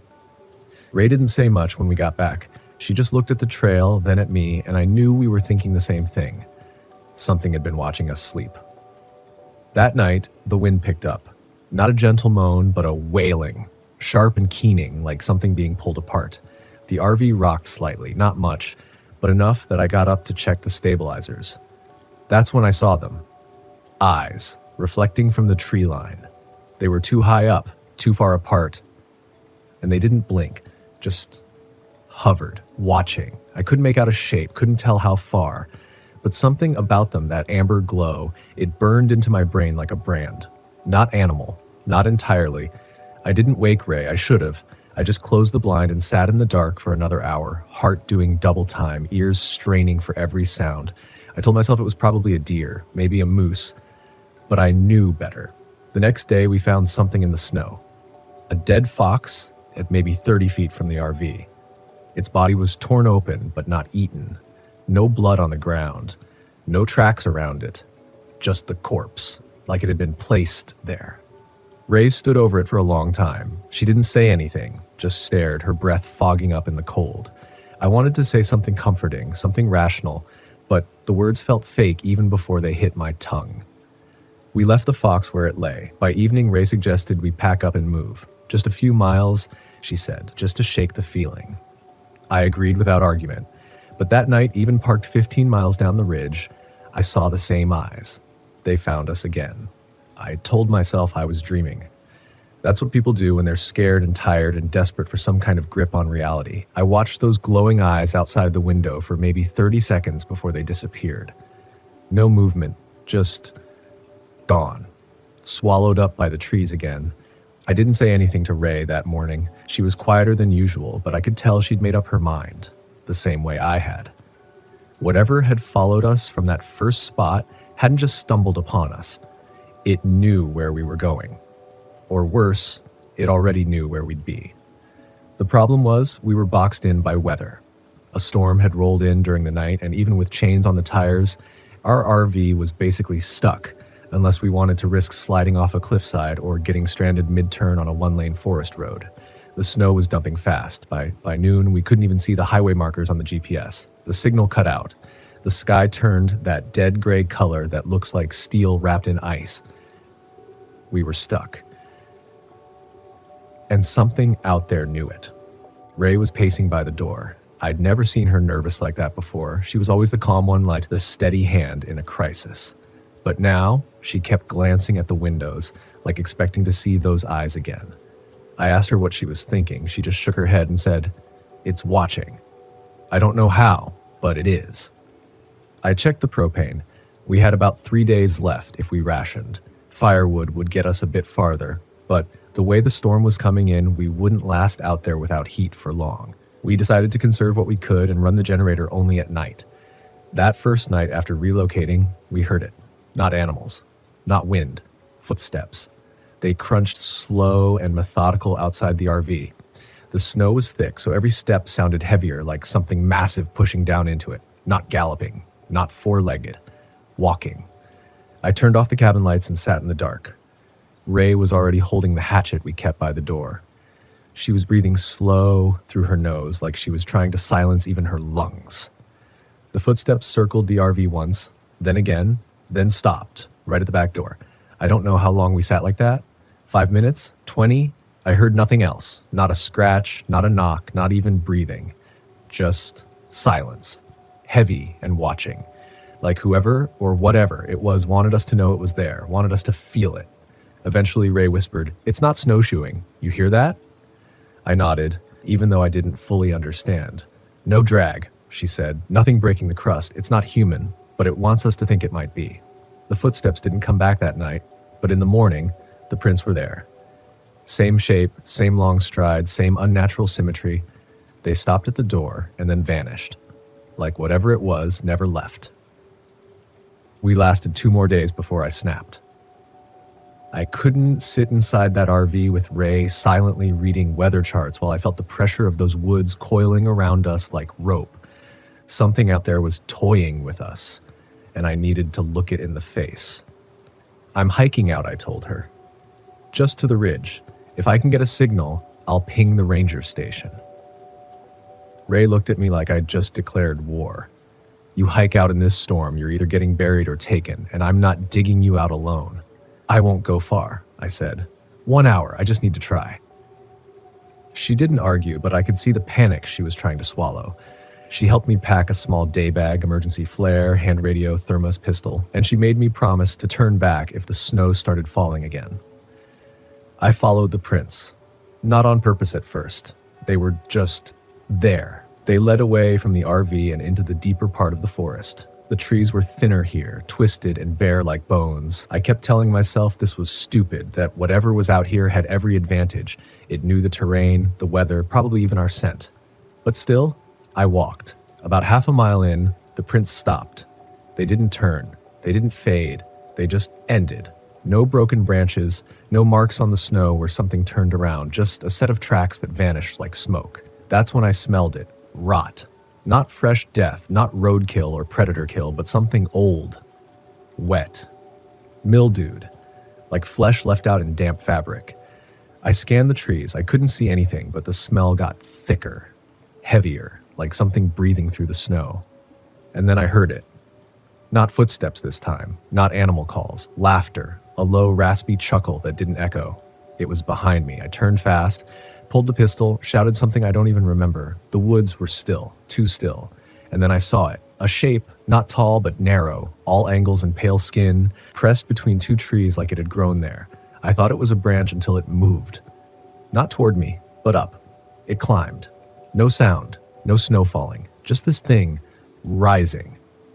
I ran. I've never run like that in my life. Didn't care about the flare, didn't care about falling. My legs were ice, my lungs felt like they were burning through glass.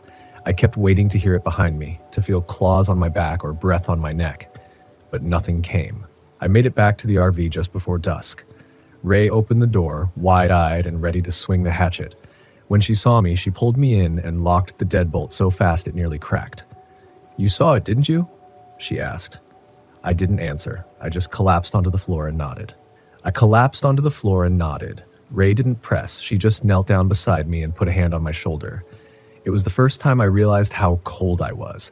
My face burned, my fingers stung, my boots were soaked through with snow, and something darker I didn't want to think about. "I saw it too," she whispered. "Last night." I turned to her, and her eyes were glassy, red-rimmed from holding in too much. "What did you see?" She didn't answer right away. She stood and walked to the back window, pulled aside the thermal curtain just a fraction, and stared into the trees. "It crouched by the fire ring," she said. Just crouched, watching, like it was remembering something. Did it try to come closer? No, it didn't have to. I already felt it in here. She tapped her chest, just over her heart. There's a kind of silence that happens in winter that's not like any other time of year. It's the kind that doesn't just surround you, it settles inside you. That was the silence we sat in for the next few hours. We didn't speak, we didn't turn on lights, We just waited. For what, I don't know. When night came, it brought no footsteps, no knocks, no signs, just the sound of wind crawling over the windows, brushing the glass like fingertips. But sleep doesn't last in places like that. It was around 2 a.m. when the banging started. Not on the RV, under it. 4 hard, deliberate thuds from beneath the floor. Then silence. I held my breath, and in that silence I heard Ray mutter, "It's under us." I grabbed the pistol again and flicked on the undercarriage lights. Nothing. The snow was untouched.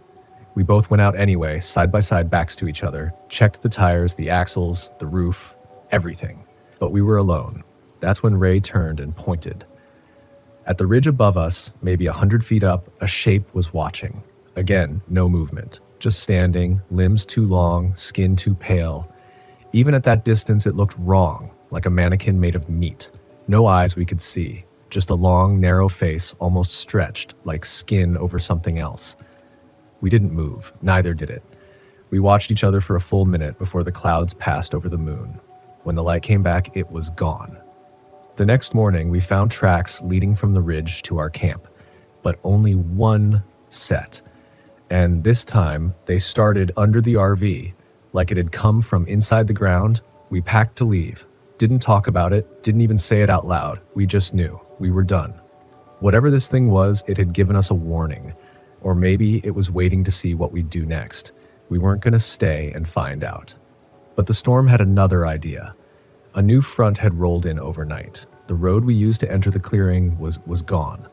The trees were thick. The snow was deeper. I checked the GPS, but it showed nothing. No lines, no directions, just blank space and flickering static. We weren't just snowed in, we were off the map. That night, I made a decision. We couldn't stay in the RV. It was too exposed. Whatever it was had already been beneath it. If it wanted to get inside, it wouldn't take much. Just a slip of patience, a moment of weakness. There was a ranger's cabin about 2 miles east. We'd seen the signs on the way in, abandoned but still standing, probably used in fire season. If we could make it there, we could fortify, maybe find supplies, maybe even a working radio. Ray didn't argue. She packed in 10 minutes. We left a flare on the RV roof in case any snowmobiles passed over. Not that we expected them to, but hope's a funny thing. You cling to it even when everything else is gone. The walk to the cabin felt longer than it should have. The trees closed in more with each step, and the deeper we went, the more we noticed things were wrong. Animal tracks that doubled back, trees with bark peeled away like skin, birds frozen mid-flight in snowdrifts, wings outstretched like they'd fallen straight from the air. But we made it. Just before dusk, we saw the shape of the cabin through the trees. A single-level wood shack with a collapsed chimney and boarded windows. One door. No lock. Inside, it smelled of mildew and old smoke. But it was shelter. There was even a hand-crank radio nailed to the wall, though it hissed more than it spoke. Ray tried anyway. I blocked the windows with overturned furniture. We lit a fire in the steel barrel someone had left behind and settled in. I was half asleep when she said it. "I don't think it followed us." I nodded, eyes closed. But something about that sentence stuck in my head. Followed us. It didn't need to follow. It already knew where we were going. We heard it again that night, not from outside, from inside the walls, scratching, low and rhythmic like nails on wood. At first, I thought it was a raccoon or squirrel. Old cabins get infested, but this was different. It had been patterns from one end of the room to the other, then above us, then below, and then it knocked. 4 times, same as under the RV, and we realized something we hadn't considered before. That knock was its voice. That was how it spoke. And it wasn't just speaking to us, it was answering something else. Because a second knock came from the opposite wall. 2 knocks. Then silence. I stood frozen, staring at the opposite wall, waiting. The fire in the barrel had gone low, casting long, twitching shadows across the cabin walls. I remember thinking how unnatural the silence felt, like it wasn't just quiet, it was listening. And then it came again. 1 knock, then a pause, then 4 more, faster, angrier, like a reply. Ray turned to me. "There's more than one." I didn't say anything, because I didn't want to believe it. One was already too much. One thing out there that knew how to watch, how to wait, how to mock human sound. But that was a conversation. I walked to the back window, or where the window had once been before the planks. I pulled a slat loose just enough to see outside. The trees were all shadows now, swaying in the wind. No tracks in the snow. No eyes. No silhouette. But the feeling had changed. Something had entered the clearing. Maybe not with feet, maybe not through the trees, but it was there. I could feel it. In the marrow of my bones. In the way my thoughts grew scattered and my breath came faster, shallower. It was watching again, but this time I couldn't tell from where. That's when Ray said, "I don't think they're waiting anymore." I looked back at her and I swear her skin looked paler. Not from fear. From something else, like the warmth was leaving her, being pulled out through her fingers. I grabbed her hands, ice cold. "You're not going back out there," I said. "I wasn't planning to." She pulled away slowly and walked over to the radio. Still static. She turned the dial, nothing but hissing, the occasional crackle, until suddenly, a voice. "Repeat, do not remain in structures overnight. Do not shelter in place. They mimic sound. They learn patterns." It cut out. Static. Then, avoid verbal communication. They remember voices. Repeat, they remember voices. Then silence. Dead air. The barrel fire flared suddenly and the back wall shook. Not a knock. Not scratching. It shook, as if something had slammed against it from outside with both arms. Ray screamed. I raised the pistol, but the sound was gone. No second slam. No repeat. But now the fire wouldn't stop rising. The flames twisted upward, higher than they should have, and I saw that the heat wasn't coming from wood anymore. Something was fueling it. A blackened sludge that had pooled in the bottom of the barrel, and I don't know how it got there. We backed toward the door. Then another slam, this time from the roof. Snow caved inward. Boards cracked. Dust and soot rained down in the center of the room. Something was up there, crawling, fast, frantic. I could hear its fingers, long, jointed, uneven, clicking against the wood. It wasn't trying to get in, it was trying to trap us. I yanked open the cabin door and pulled Ray out into the snow. We didn't look back. We ran. I don't know how long we ran, maybe a mile, maybe two, but the woods didn't look familiar anymore. The trees were all too close, growing at strange angles. I could hear my own heartbeat in my ears. Ray stumbled. I caught her. She was shivering violently. "We need shelter," she choked out. I saw a rock outcropping ahead, steep and low, with an overhang we could crawl under. Not perfect, but it would shield us from the sky. We crouched beneath it and stayed there. Listening. That's when we started to hear them. Not footsteps, not animal sounds, voices, human voices, whispering, calling. "Help, I'm lost. I'm cold, please. Is someone there?" But the cadence was wrong, too slow, too deliberate, like a child reciting lines in a play. Then one of them said Ray's name, and not just said it, spoke it like I would. Same pitch, same tone. She clutched my arm so hard I thought she'd draw blood. "Don't answer it," I said. "No matter what you hear, don't speak." More voices joined. All around us, in the trees, in the wind. They started repeating things we'd said, from the RV, from the cabin, even things we'd whispered, private things. That was when I understood. They weren't just mimicking, they were learning us, piece by piece, echo by echo. We stayed under that rock all night. Too afraid to sleep, too afraid to speak. By morning, the voices had stopped. But the damage was done. We weren't the same after that. Ray's hands were frostbitten. My boots had holes. We were dehydrated, disoriented. I couldn't remember which way was north anymore, and the GPS was still showing blank. We followed the light the best we could. Around midday, we heard a sound that didn't belong. A hum, low and steady. Engines, snowmobiles, 2 of them, coming down the ridgeline. We jumped out into the clearing and waved them down, screamed with everything we had left. They saw us, turned, slowed. They were real. 2 rangers, older men, one black, one white, both armed, both looked at us like we were ghosts. "How long you been out here?" one of them asked. 4 days, I said. "Maybe 5. The other ranger frowned. "Impossible. This road's been closed since January. No one's been out here in weeks." I didn't argue. I didn't care. They brought us back. I never looked back at the woods. But Ray did. She said she saw something watching from the trees. We didn't tell the full story at the ranger station. Who would believe it? They thought we'd gotten turned around in the storm. Hypothermia, hallucinations, dehydration. We didn't argue. We didn't need to prove anything. But we know. And I haven't gone back to the Rockies since. Haven't driven that route, haven't booked a site anywhere within 200 miles of that forest. Not because I'm scared of bears or weather or getting lost, but because I know they're still out there, mimicking, learning, waiting, and the next person might not leave in time. She's alive. She functions. But something in her was changed by that winter. Not broken exactly, just muted. The fire she used to have when we'd set out on a new route, that spark in her eyes when we'd find a forgotten road winding into a pristine slice of nowhere, it's gone. She doesn't like silence anymore. We used to savor it on the road, waking up in the RV with nothing but birdsong and the smell of pine. Now she sleeps with earbuds in, white noise humming all night. She says she gets dreams otherwise, dreams where the trees lean in too close and voices call out to her in my voice, or worse, in hers. I get them too, sometimes. Not often, just enough to remind me. They never come as nightmares, not at first. They always start like real memories. I'm back in the cabin, the fire's burning low and Ray's by the door, bundled up. But then I hear a knock, and when I look at her, she's already watching me, like she heard it first. And when I open the door, it's me standing outside, smiling, just smiling. And I always wake up in a sweat, my heart going like a drum in a canyon, and for a split second, I swear I still hear the echo of a knock on the RV door. We sold that RV a few months after the incident, bought a newer one, bigger, brighter.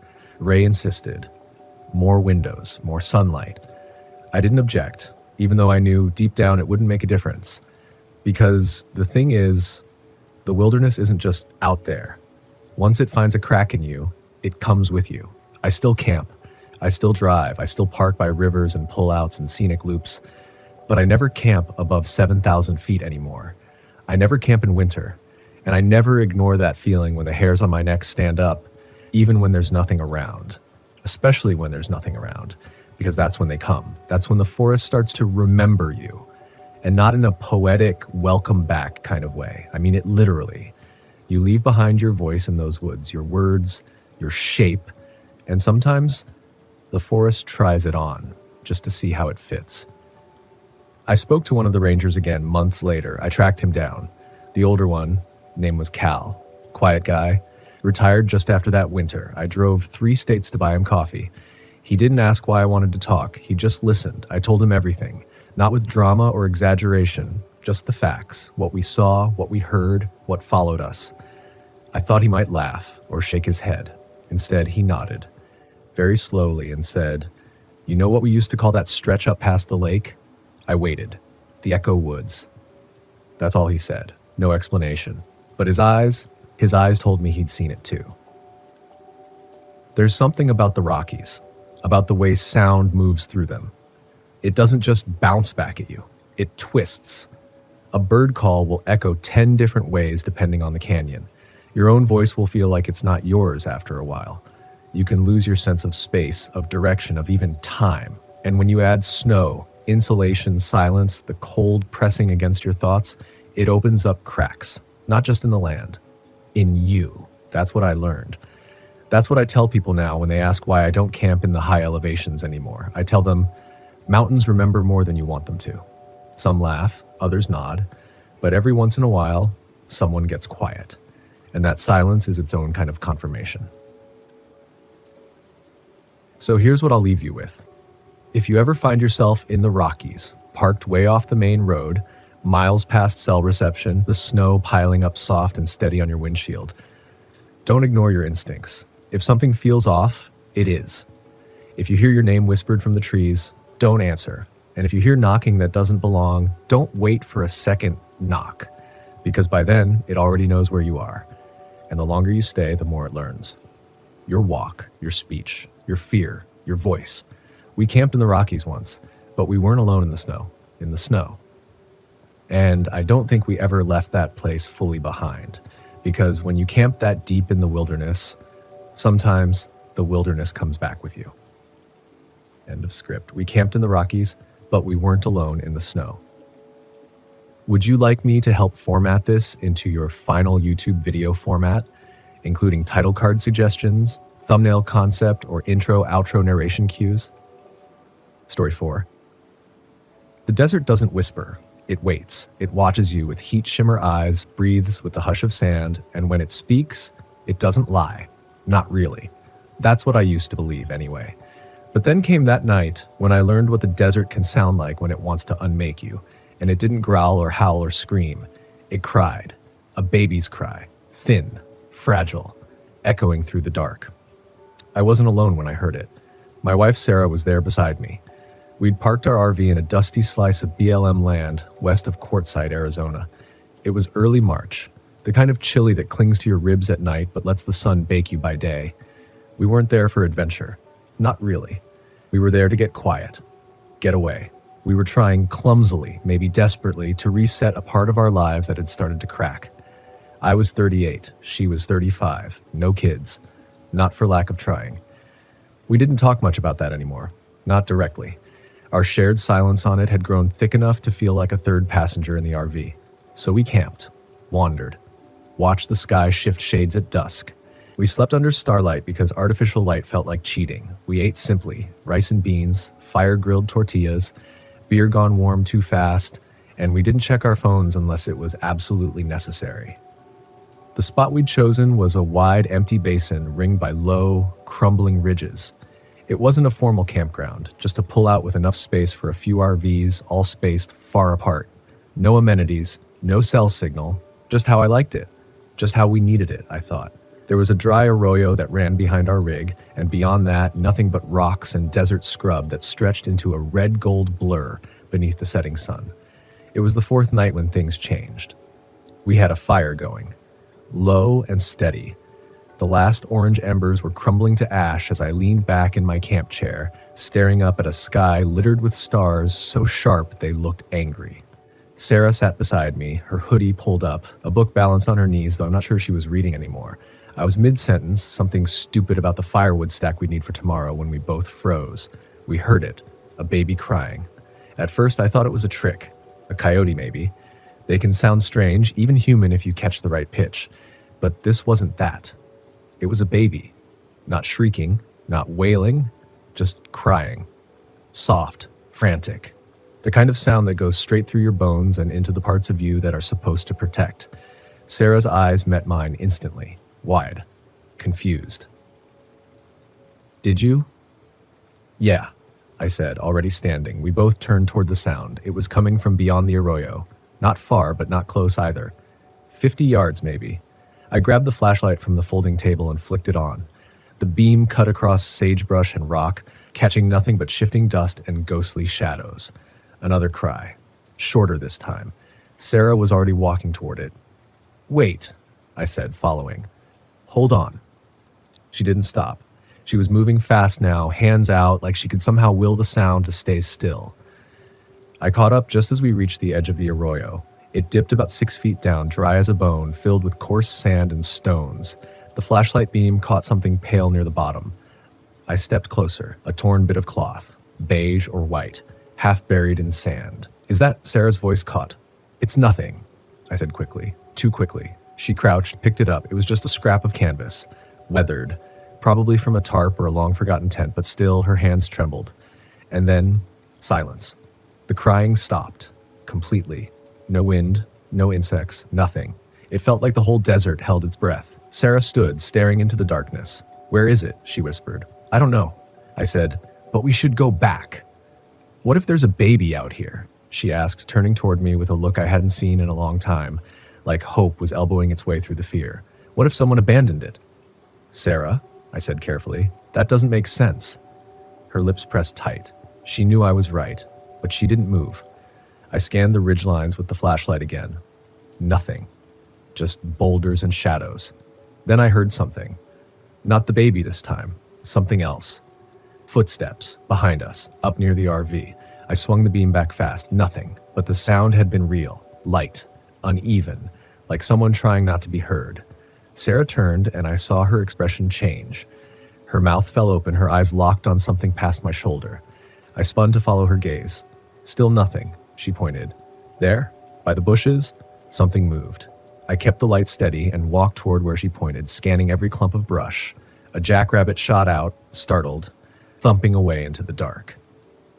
We stood in silence for another few moments. The crying didn't return. The wind didn't rise. Nothing moved. Eventually, we made our way back to the RV, slower than before, glancing behind us more than I'd like to admit. Once inside, we locked the doors. I pulled the curtains. Every single one. Sarah didn't speak. She just sat on the edge of the bed, rubbing the frayed cloth scrap between her fingers like it meant something. "I don't think that was a baby," I said finally. "What else would it be?" she asked, but there was no fight in her voice. "A predator, maybe. An animal." Or, I didn't finish the sentence, because there was no explanation that would sit right in my mouth. That night, neither of us slept much. I lay awake, listening for the sound to return, but it didn't. Not until the next night. And that second time, it knew our names. The second time, it was colder.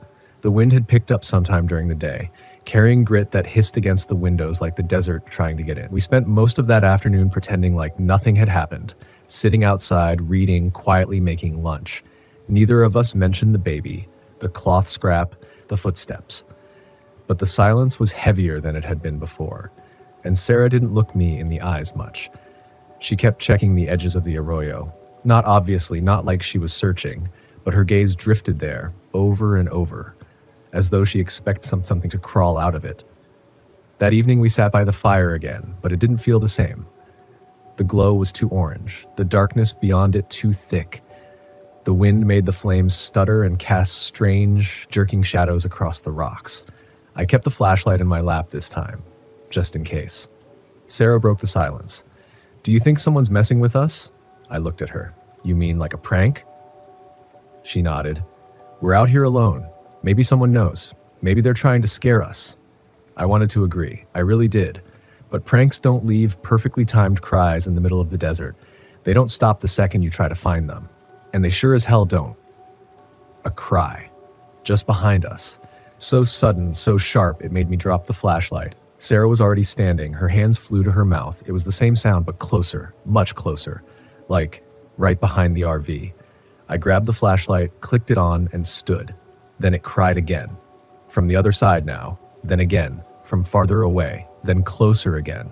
Like it was circling us. Sarah backed toward the RV. "No," she said, her voice cracking. "That's not a prank." I was already at the door, key in hand. We scrambled in, locked it, and stood frozen just inside, breathing hard, listening. The crying continued, but now it was changing. It didn't sound like just a baby anymore. Not exactly. It still carried that unmistakable pitch, thin and urgent. But something else rode beneath it. Something deeper, something that shouldn't have been there. Like an echo, but wet. Like something imitating a baby, but forgetting how the human throat really worked. We stayed pressed to the windows, was like staring out into the dark. The flashlight's beam caught nothing, just dust swirling in wind, dry grass bending, a tumbleweed shifting like it might get up and walk. Then, clear as anything we'd ever heard, a voice, a whisper, soft, right outside the RV. "Help, help me." Sarah screamed. I jumped back. The voice didn't sound like a child or an adult. It didn't sound male or female. It sounded like a mistake, like words made by something that didn't understand how words worked. Too slow, too careful, as though someone had learned them phonetically but had no idea what they meant. I flicked off the flashlight. We stood in the pitch black, hearts pounding so hard I thought I might black out. The voice came again, this time from the driver's side, just outside the window. "Let me in, please." I lunged for the curtains and yanked them shut. Then silence. A long, paralyzing silence. No wind, no footsteps, just the RV groaning in the cold. I don't know how long we stood there. It might have been 10 minutes, it might have been an hour. But eventually I moved. I turned on the smallest light just enough to see by and sat down. My knees were shaking. Sarah sat beside me, curling into herself, fists clenched. I whispered, "You heard that too, right?" She nodded. "It knew what we said last night," she whispered back. "It changed. It knew our language. No animal does that. We didn't sleep, not even in shifts. We sat on the RV couch like two statues waiting for dawn, listening for the cry that never came again that night. But I swear, at some point, maybe just before sunrise, I heard something brush along the RV's siding. A slow drag, like fingers or claws. When morning came, we opened the door together. Nothing, no footprints in the sand, no signs of disturbance, just our fire pit, cold and scattered, and a small object sitting just outside the driver's door. I didn't want to pick it up, but I did. A pacifier, worn, discolored, the rubber tip blackened with age or something else. I held it out to Sarah. She just stared. We packed up that afternoon. I didn't say why. She didn't ask. We just moved, slow and quiet, like something might be watching, and we didn't want to trigger it. We drove 30 miles north to a state-run campground with hookups and lantern poles and other people parked nearby. Families, laughter, radios playing, the kind of noise that made you feel human again. That night, we slept for the first time in days, but I woke up around 2:30 a.m., not to a cry this time, but to the sound of someone knocking, very lightly on our back window. 3 soft knocks, spaced perfectly apart, not hard, not hurried, just deliberate enough to say, "I'm here. I haven't gone far." I lay there, still under the blanket, breathing through my nose so my mouth wouldn't make a sound. My eyes were open. I hadn't dreamed it. I turned my head slightly. Sarah was still asleep, curled on her side. Her breathing was steady. I waited. 30 seconds passed. Maybe a minute. Another knock. This time from the side window. I slipped out of bed and crept toward the front. I didn't turn on any lights. I didn't even grab a flashlight. I didn't want to announce anything, didn't want to signal that I was awake, that I knew. I crouched below the window and slowly, silently lifted the edge of the curtain. Just an inch. Nothing. No one there. But something caught my eye, something small and pale at the base of the tree near our site. I held my breath. It was another piece of fabric, torn, fluttering a little in the breeze, another scrap from that same faded pattern. Then it happened again, from the other side of the RV. Knock. Knock, knock, not on the door, not the window, the roof. I froze. Every hair on my body stood on end. I didn't move, couldn't. A scuffing noise followed, like something shifting its weight, then another soft thump. Whatever it was walking across the roof, slowly, carefully. And that was what made it worse. The carefulness, like it knew we were inside, like it wanted us to hear it, but not too much, just enough to make us doubt. Then a small, subtle creak directly above me, followed by silence. I slid back into the bedroom and lay beside Sarah, trying not to shake. My thoughts weren't racing. They were stuck, circling a single idea I didn't want to say out loud. It followed us. It had been 30 miles through open country. We hadn't seen anyone, no vehicles trailing us, no signs, but it had followed, and it had waited, and now, here it was. Not crying this time, just reminding us that we weren't alone, not anymore. The next morning, I checked the roof. Dust, sand, but no footprints, no scratches, no signs that anything had been there at all. Sarah didn't ask why I was up there. She just watched from the picnic table, arms crossed, hair tied back like she was already preparing to move again. "I think we should keep going," I said. She nodded. "Farther this time." "East?" She nodded again. We drove, long and hard, through Arizona into New Mexico. The roads blurred, the mesas flattened, towns shrank to gas stations, then to nothing. We pulled into a tiny spot near a dry wash outside Lordsburg. It wasn't even a real campground, just a flat turnoff with enough space for the RV and some shade from scraggly cottonwoods. I parked, killed the engine, and sat for a moment, listening. Nothing, but that didn't mean much anymore. Sarah spoke without looking at me. "It's not just the desert." I turned toward her. "What do you mean?" "It's not the place. It's us. We brought it with us, or it chose us, I don't know." "You think it's attached to us somehow?" "I think it's watching, waiting, for something." Neither of us spoke for a while after that. That night, the stars were so bright they looked unreal, like a painted ceiling above our heads, and for a moment I thought maybe it was over. Maybe we'd shaken it. Maybe whatever that thing was had grown bored and gone back to wherever it came from. We had dinner by lantern light. We laughed a little. It felt okay. Not normal, but okay, until I went to brush my teeth behind the RV. I was just finishing up when I heard the crunch. Sand, gravel, a footstep, not an animal. Too heavy, too definite. I stood very still. There were no lights behind me, nothing but the open desert stretching back toward a shallow gully. Another footstep. Then something whispered my name. Not in Sarah's voice, not in any voice I recognized. It was too soft, like the words had been pulled apart and rearranged. I turned slowly, heart hammering in my throat. No one. Nothing. Just the open wash, the cottonwoods, and the whisper of wind. But I swear I felt eyes. I backed away, fast, not running, but close. I didn't tell Sarah that night. I just locked every window and every latch and lay there, listening again. The crying didn't return that night, but I woke up with sand on the floor and handprints, tiny smeared, on the outside of the back window. The kind of handprints a toddler would make, but smaller, distorted. Too many fingers. We left before sunrise. No coffee, no breakfast. Just pulled the slides in, turned the key, and rolled. I didn't even bother wiping off the back window. I didn't want to touch those prints, didn't want to smudge them, as if they were some kind of evidence, proof that we hadn't just imagined this thing, that it was real, that it had touched us. Sarah didn't speak until we were halfway to truth or consequences. The sky was softening, the horizon glowing pink, and we were both sitting silent in that shell of cold morning dread. "I don't think it wants to hurt us," she said. I glanced at her. Her voice wasn't hopeful. It was numb. Like she wasn't trying to convince me of anything, just putting words to a theory that had been festering too long inside her head. "You think it's, what? Lost?" She shrugged. "Maybe. Maybe it's looking for something. Then why follow us?" She didn't answer. We pulled into a KOA outside town. Not much, but it had power, water, showers, other people. I figured maybe being around folks again would ease whatever this was. A recalibration. Get our nervous systems out of this stretched primal place they'd been living in since Utah. That night, we had neighbors, some retirees with folding chairs and one of those bug-zapping lanterns. They smiled, waved, talked about the heat. It was the first time in days I didn't feel like the desert was actively listening to us. But even then, I couldn't shake the feeling that something was crouched just out of sight. Not close, but not gone either. Like when you feel a spider in the room, but haven't seen it yet. We went to bed late, lulled by the chatter of nearby campers, the occasional hum of traffic on the distant highway. Noise. Human noise.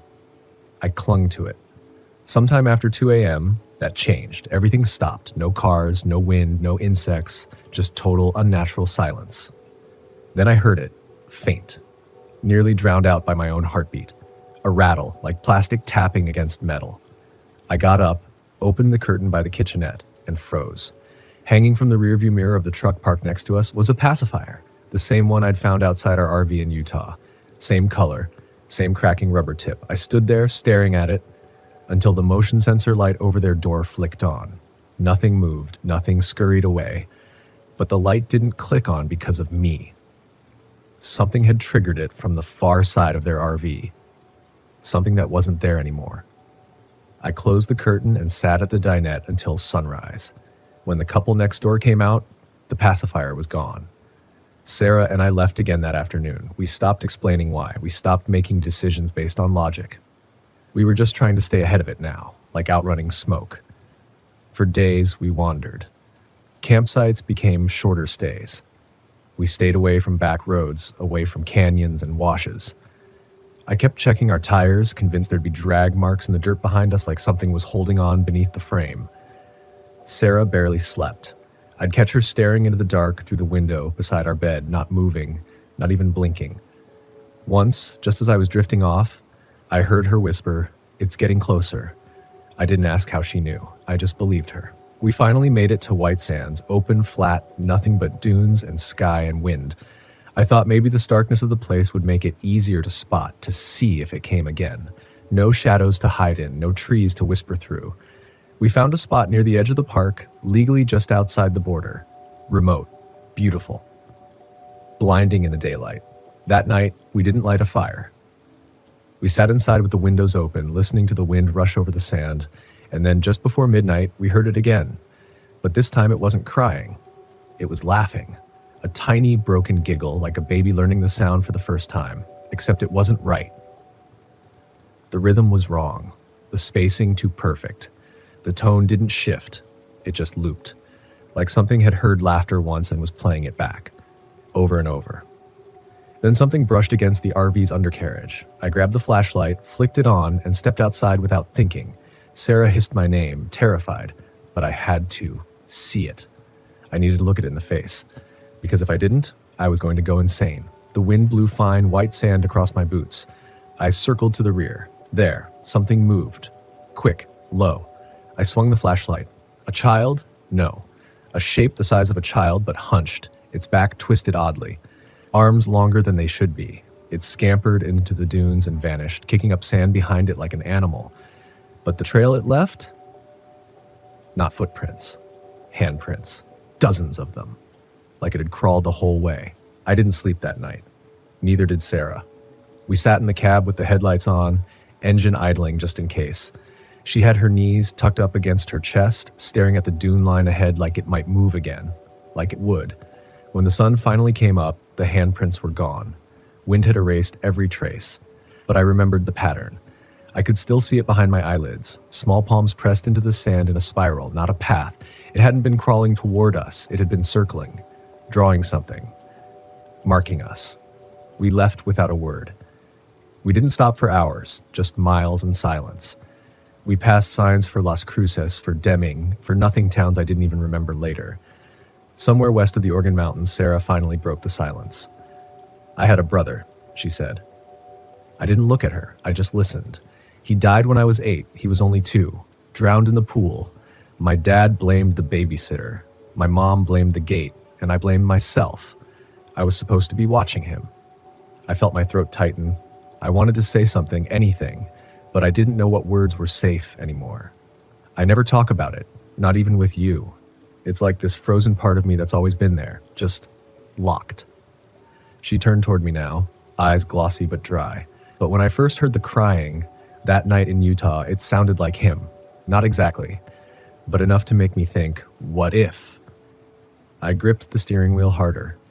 "You think this is connected to him?" I asked. "I don't know," she said. "I don't think it is him, but I think it's using him, like it knows." That made something shift inside me. A slow, sick realization I hadn't let rise until then. This thing wasn't just random. It wasn't just haunting us for sport. It was personal. It was intimate. And that kind of evil doesn't come from nowhere. I started thinking about my own past, what I'd buried, what I'd run from. There was something I hadn't told Sarah either. I didn't want to remember it, but now I didn't have a choice. When I was 10, I saw something in the desert near my grandparents' old ranch in Nevada. I'd wandered too far during a game of hide and seek, ended up in a dry arroyo with strange clawed footprints in the dirt. My cousins called me a liar when I told them. My uncle said it was just coyote tracks, but my grandfather, he didn't say anything. He just looked at me for a long time, like he knew. That was the same trip he told me a story I never forgot. He said there were old things in the desert, not ghosts, not spirits, mimics, things that saw the inside of your soul and wore it like skin. He said they wait, they watch, and when you're weak enough, when your sorrow is louder than your sense, that's when they come. I'd always thought it was just a weird old story, one of those things grandfathers say after too many beers. But now, after the crying, the handprints, the laughter, now I wasn't so sure. We camped outside of Alamogordo that night, right at the base of a jagged ridge, sparse, dry, bleached earth and creosote. Sarah and I didn't speak much. We were both thinking it, feeling it, that whatever this thing was, it was unraveling us from the inside, thread by thread. At dusk, we set up a perimeter of salt around the RV. I don't even know why. Something I remembered from a book or a podcast. It felt dumb and desperate, but doing something felt better than doing nothing. We left the interior lights off, sat with the windows cracked, waited. At 11:47 p.m., the crying started again. Not far this time. Close. Right outside. It wasn't loud, just soft little sobs, barely audible over the wind, like a baby trying to catch its breath between gasps. Then, a word. Mama. Sarah's eyes filled with tears. She clenched her fists. "It's not him," I said quickly, firmly. "You know that." But her lips were trembling. I stood up, took the flashlight again, and before she could stop me, I opened the door. The crying cut off instantly. The air outside was bone-dry and cold, brushing against my skin like static. I scanned the perimeter, no movement. The salt circle was unbroken. Then I heard it. Behind me, inside. Sarah screamed. I turned and ran back up the stairs into the RV and stopped dead. There, sitting on the floor in front of the bedroom door, was a tiny child. Naked, pale, head bowed, its back moved as it breathed, or shuddered. I raised the flashlight slowly. My heart slammed against my ribs. "Don't," Sarah whispered from the corner. "Don't look at its face." But I had to. I stepped closer. It looked up, and I'll never forget what I saw. Its eyes weren't human. Not even close. They were wide and black and wet like glass marbles, but flat. No light inside them, just reflection. Its mouth hung slightly open, too wide, no teeth, just a wet, gaping grin that didn't match the sadness in its cries. And in that moment, it smiled like it recognized me, like it had finally been let in. It started crawling toward me. No sound, no breath, just the soft friction of its limbs dragging over the vinyl floor. I backed away slowly, flashlight trembling in my hand. Every instinct screamed at me to run, to slam the door, to burn the whole RV to the ground. But I couldn't look away. I couldn't even blink. Sarah was frozen, half curled up behind the dining bench, eyes locked on the thing. Then it spoke. Not in a child's voice, in mine. I shouldn't have left him. The sound hit me like a sledgehammer. Hearing my own voice echoed back at me in that warped, high-pitched mimicry, like a recording being played on stretched tape, made my stomach twist. That wasn't a baby. It was never a baby. It was me, reflected back in the most broken, vulnerable form it could take. And it knew. I snapped. I lunged forward and kicked the thing, hard, sending it skidding across the floor into the wall with a wet thud. It didn't cry, didn't react. It just twitched, then began crawling again, still grinning. I reached for the emergency flare under the seat, a leftover from a forgotten safety kit, and lit it. Bright red light filled the cabin like blood, drowning out the pale LED glow. The creature hissed. Its skin began to blister in the heat. Not smoke, not fire. But like it was being peeled apart from the inside. It scurried, fast now, toward the back room, moving like a centipede, limbs folding and unfolding at impossible angles. I followed, flare in one hand, flashlight in the other, heart pounding in my ears. But the room was empty. Gone. I didn't sleep again that night. Sarah and I sat outside until dawn, wrapped in emergency blankets, watching the horizon like it might try to swallow us next. Every sound made us flinch. Every breeze felt like breath on our necks. When the sun rose, something was different. The RV looked normal, untouched. No signs of intrusion, no black eyes, no grinning mouth. But I knew it had been real. Sarah did too.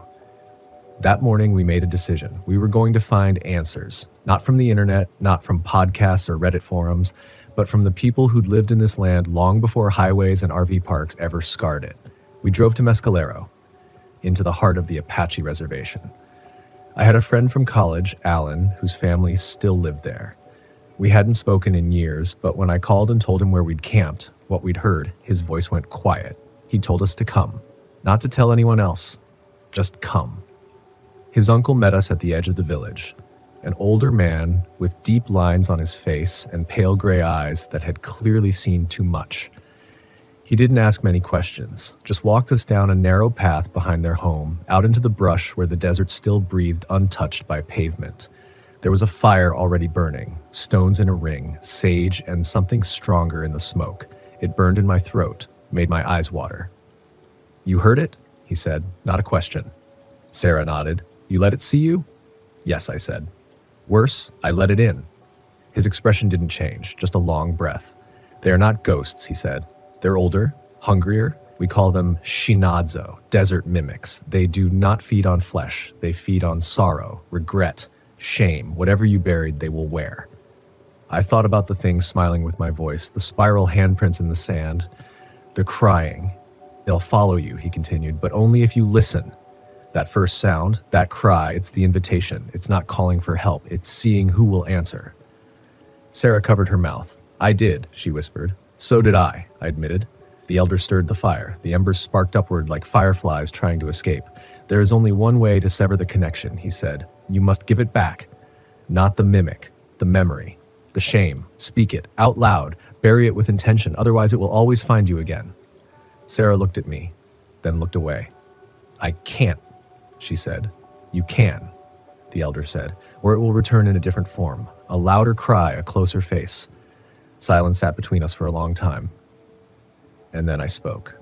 "When I was 10, I began, voice rough. I saw something in the desert behind my grandfather's ranch.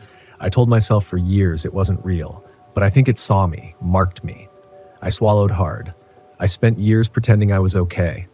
I told everyone I was just tired. I laughed off the panic attacks. I buried everything I saw. And now, it's back." I took a deep breath, the smoke cutting through my lungs like thorns. I see it when I close my eyes. That crawling thing, that mimic, wearing my face. The elder nodded slowly. He handed me a strip of rawhide and a small, flat stone. Write what you want to leave behind, he said. Bury it before the fire dies. Sarah took the other stone. We sat for nearly an hour, neither of us speaking, just scratching lines into soft stone with the edge of a knife, like carving pieces of ourselves away. When we were done, we dug small holes and placed the stones inside, covered them, pressed the earth flat. The elder said a prayer. When it was finished, the fire sputtered and died all at once. No wind, no warning, just silence and peace. Not total, not perfect, but enough. That night, we parked at a rest stop near Silver City, slept without fear for the first time in weeks. No crying, no lying, no laughter, just the hum of the desert, steady and still. But even now, I don't let myself forget, because I think that's the real danger, forgetting that we carry shadows, forgetting that the desert remembers. We kept driving. Sarah didn't talk much those first few days, and I didn't press her. Healing, I think, is less about answers and more about space, about letting the air move around the wound without touching it too fast. We stayed off the main highways, avoiding campgrounds, noise, towns. Every night, we parked somewhere with a wide view of the stars, somewhere we could see anything coming from miles away. But nothing came. No crying, no whispers, no crawling things beneath the floorboards. Just silence. Eventually, one night, Sarah told me the truth. She waited until we were parked off a dirt road near Ajo, Arizona.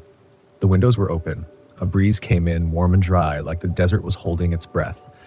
She was sitting in the passenger seat, legs pulled to her chest, staring out at the night. I had a miscarriage, she said. I looked over, didn't speak, didn't move. I was alone. You were gone for work. I never told you. I pretended it hadn't happened, told myself it wasn't far long enough to matter. I pushed it down and kept pushing. And when we heard that baby cry out in the desert, I think it found that place in me. That hole. She turned to me, eyes rimmed red, not with tears, but with exhaustion. It wasn't just feeding on me. It was me, the version of me that never got to grieve, the version that still hears the echo every time it's quiet. I reached out and took her hand, not as comfort, but as a tether, to remind her she was still here, still real. I buried something, she said softly, but I never said goodbye. We stayed in that spot for 3 nights, not out of fear, but something like respect. She left her own offering in the sand on the second night, her ultrasound photo, folded and wrapped in cloth, buried beneath a small circle of stones. I didn't ask where she'd kept it all this time. That wasn't mine to know. It's been 5 months now. We've been to Oregon, Montana, Wyoming, all the way out to the Great Lakes and back down through the plains. Our RV looks different now, less polished, more lived in. There's a small dream catcher swinging from the rearview mirror, a gift from Alan's uncle. It doesn't feel like a superstition anymore. It feels like a reminder that not everything unseen is imaginary, that not every sound in the dark is a threat, but not every silence is safety either. We still camp, still sleep in the wild, but we listen differently now, with attention, not fear, with presence, not paranoia, because here's what I've learned. The desert doesn't lie, it reveals. What we hear out there, whether it's a baby's cry or a whisper in the wind, it isn't always meant to scare us. Sometimes it's meant to show us the parts of ourselves we've locked away, the griefs we've ignored, the regrets we've denied. And if we listen carefully without running, without explaining it away, we can meet those shadows face to face. We can give them back. Not to forget, but to let go. There are still nights I wake up in sweat, convinced I hear that sound again, that shrill, warbled cry just beyond the window. But it fades, because I've stopped answering it, stopped pretending I'm not haunted. I am. We all are in our own way, and the road doesn't erase that, but it transforms it. Sarah and I, this journey we're on isn't about outrunning what happened anymore. It's about reclaiming space, reclaiming silence, reclaiming the parts of us that survived. Not every camper out here knows what they're stepping into. Not every trailhead marks the boundaries of the old world, the spiritual scars left behind in the sand, the bones, the voices. But if you do hear something, really hear it.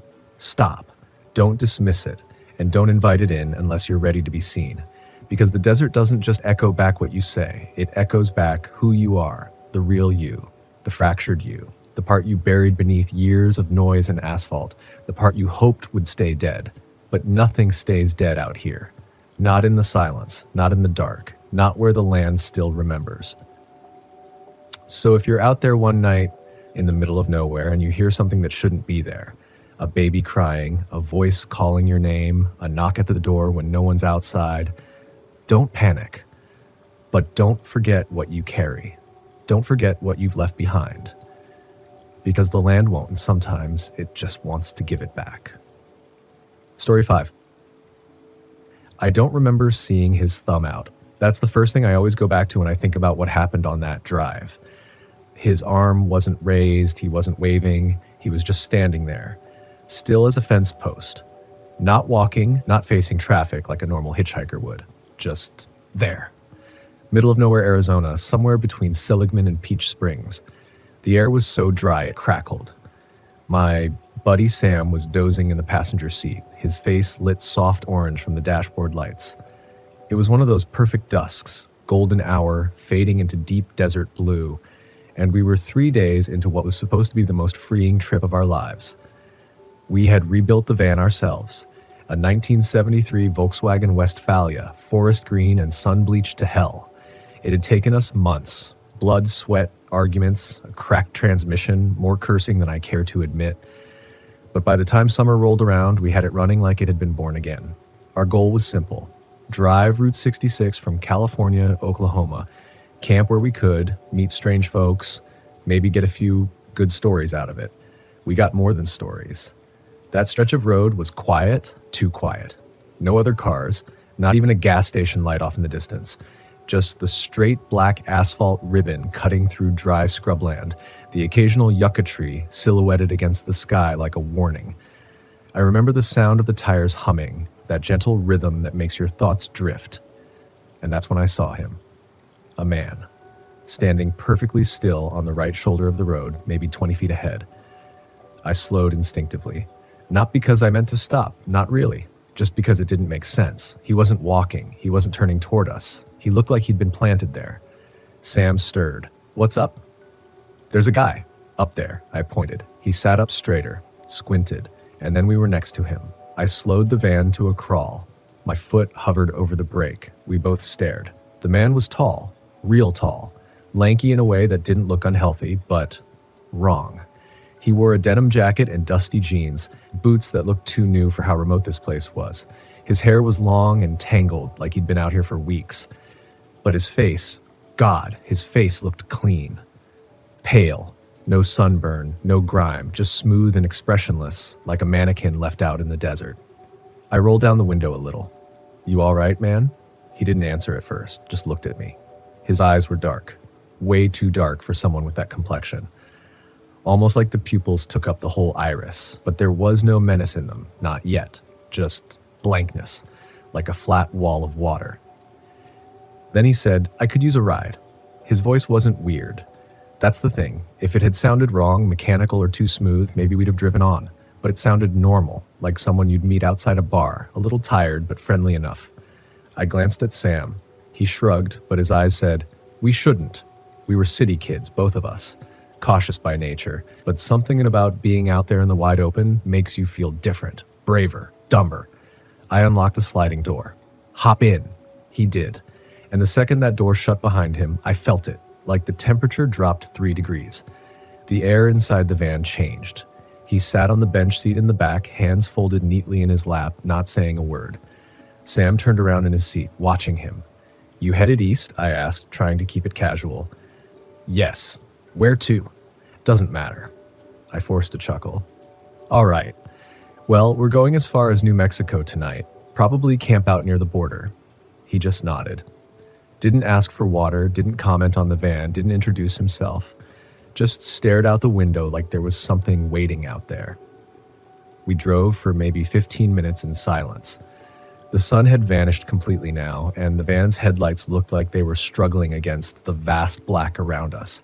The desert at night, it's a different kind of dark. Not like the forest, where things creak and chirp. The desert is dead quiet, and it was starting to press in around us. Sam leaned toward me, whispering, "I don't like this." "What?" "I don't know. He smells off." That's when I noticed it too. a faint metallic tang. Not like BO, not even like blood. It smelled like rusted coins soaked in cold water. I adjusted the rearview mirror. The hitchhiker wasn't looking out the window anymore. He was looking at me, eyes locked onto mine through the mirror. Not blinking, just watching. I felt a chill crawl up the back of my neck. I cleared my throat. So, you been traveling long? No answer. Sam spoke up. Hey man, you okay back there? Still no answer. I checked the mirror again. He was still staring at me. Then, almost too softly to hear, he said, "You shouldn't have stopped."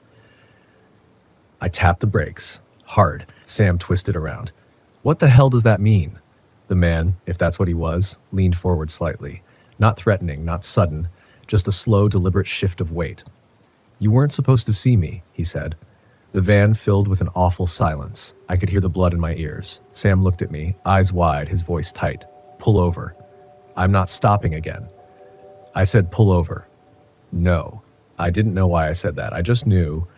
Something in me screamed that if we stopped again, it would be worse. That whatever we'd picked up was now inside and the rules of the road didn't apply anymore. Let me out, the man said. Sam turned fully toward him, gladly. But the man didn't move. He just sat there, that thin face unreadable, those black eyes flat as ink. Open the door. I told him, there's a latch right behind you. He didn't reach for it, just said again, open the door. I'm driving, man. I can't stop right now. And then, only then, he smiled. That smile didn't belong on a human face. It stretched too wide. The corners didn't move the way they should. There was no warmth in it, no amusement, just something. Gleeful, hungry. The lights in the van flickered. Sam shouted, "What the hell?" The engine coughed. The dashboard lights blinked off, then on again. I gripped the wheel so tight my knuckles cracked. The van started to swerve. I fought it, trying to keep us on the road. And from the back seat, the hitchhiker whispered, "You brought me back." Back from where? I wanted to scream, but I couldn't get the words out. Sam lunged for the door. Stop the van. I'm trying. We were sliding, tires screeching on loose gravel. The desert to our right yawned wide and dark, nothing but shadow and silence. And then everything stopped. The van jerked to a halt like it had hit something, even though there was nothing there. The lights blinked again. I slammed it into park and heart hammering, ready to confront the thing in the back seat. But he was gone. The sliding door was shut, and the seat was empty. I stared at that empty bench seat for a long time, waiting for something to move, for him to reappear from behind the curtains or crawl up from the floorboards like a nightmare breaking through. But there was nothing, no sound, no movement, just the faint smell of cold rust still lingering in the van like a memory that didn't want to leave. Sam opened the passenger door and stumbled out into the desert night, gasping. He's gone, he said, like saying it out loud might make it real. I joined him outside. The air was still, not just calm, still, like the wind had been sucked away. The moon hung low and full over the desert, casting long shadows behind the cacti and shrubs, stretching them across the ground like reaching fingers. I shivered. We walked around the van, slowly, flashlights out. Nothing. No footprints, no dust disturbed. The van's side door was still shut tight, locked from the inside. We hadn't stopped for more than a second. He couldn't have just disappeared, but he had. What the hell just happened? Sam asked. His voice was thin, almost cracking. I'd never heard him sound scared before, not really. I don't know, I said, and I didn't. I felt like I just stepped out of reality, like the rules we knew didn't apply anymore. Whatever had just ridden with us wasn't human. It wore the shape of a man, sure, but it wasn't one. It had stared at me like it knew me, like it'd been waiting. We didn't speak again that night until we found a turnout a few miles up the road. It was a pull-off next to a dry creek bed with nothing around but desert and sky. I parked and killed the engine. We were both too shaken to keep driving, and neither of us wanted to admit how rattled we really were. Inside the van, we kept all the lights on. Sam laid out his sleeping bag in the front seat and tried to joke about it, some half-hearted line about desert mushrooms and shared hallucinations, but the laugh didn't stick. I sat in the back, staring at the spot where he'd sat, that perfectly clean spot on the bench seat where there was no dust, not even a smudge, like the thing hadn't touched the earth at all. I didn't sleep. Not really. Just closed my eyes and drifted in and out of shallow, haunted dreams. all heat and breath and the smell of metal in the back of my throat. Every time I jolted awake, I thought I saw something move in the corner of the van. A shadow. A shape. But nothing was ever there. Morning came too bright and too quiet.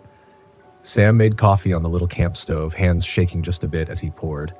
"You think we picked up a ghost?" he asked finally, as we sat under the pop-top, watching the sunrise burn the edges of the desert gold. "I don't know if ghosts make the lights flicker and mess with the engine like that." Fair point. He sipped his coffee. Could have been something else. Skinwalker, Wendigo, demon. "You been on Reddit again?" He smirked, but it didn't reach his eyes. "You got a better explanation?" I didn't. We decided not to talk about it after that. Just let the road pull us forward. But something had changed. The freedom we felt at the start of the trip, that lightness, that open sky wonder, it was gone now. Every night after that, we parked in well-lit spots, RV parks, campgrounds with other people. We stuck close to truckers and tourists and tried to pretend it hadn't happened. But the thing is, something followed us. Not him, exactly. Not the hitchhiker. I never saw that same face again. But every now and then, especially in the dead hours between midnight and 3, we'd hear things. Little things, scratching under the van, taps on the window. A whisper of footsteps circling the vehicle, slow and deliberate, just beyond the curtains. One night, near Santa Rosa, we parked in a rest area surrounded by cottonwoods and mesquite, figuring the trees might offer some shade in the morning. But as soon as we killed the engine, we both felt it. That pressure, like being watched. That same sudden stillness in the air. Neither of us spoke, we just looked at each other and knew. Sam locked all the doors. I closed the curtains tight. We didn't cook, we didn't step outside, we just sat in that van like prey animals hoping the predator would pass by. At 2:17 a.m. I heard the knocking. 3 knocks, light, precise. On the driver's side window. I didn't move. Another knock. On the sliding door. Sam whispered, "Don't look." I couldn't. Then a voice, soft, familiar, almost gentle, right outside the canvas of the pop-top. "You brought me back." The exact same words from that night on the road. I froze, my breath caught, my skin went cold. I don't remember falling asleep. I just remember it was morning and the van hadn't been touched. No footprints, no scratches, nothing broken, but that smell, that cold metallic scent, was back, stronger than before. We didn't talk about it after that. Not even in jokes. We just kept driving. We finished the Route 66 trip a few days later in Oklahoma. Took pictures. Smiled for Instagram. Told people it was the road trip of a lifetime. But something stayed with us. Something changed. Sometimes I still hear knocking when I sleep in the van. Sometimes I catch a reflection in the glass that doesn't belong to me. A tall, pale man in a denim jacket standing perfectly still just outside the edge of the frame. Once in the dead of winter, when I parked up north, I found footprints in the snow. Just 2. Leading right up to the sliding door. None leaving. They say the desert holds on to things. Memories, ghosts, curses. I used to think that was just campfire talk. But I know better now. I know there's something out there that walks the highways between places people have forgotten. I know it takes on faces that feel just familiar enough to trick you into stopping. I know it feeds on the door opening, the invitation, the kindness. And I know once you've seen it, it doesn't let you go. Not really. It waits.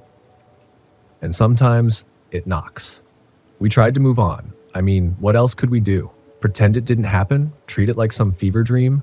I told myself over and over that it was just exhaustion or paranoia, some mix of desert heat and highway hypnosis. But deep down in that quiet, primal part of my brain that still listens to gut instinct, I knew better. The van changed too, subtly at first. The lights flickered more often.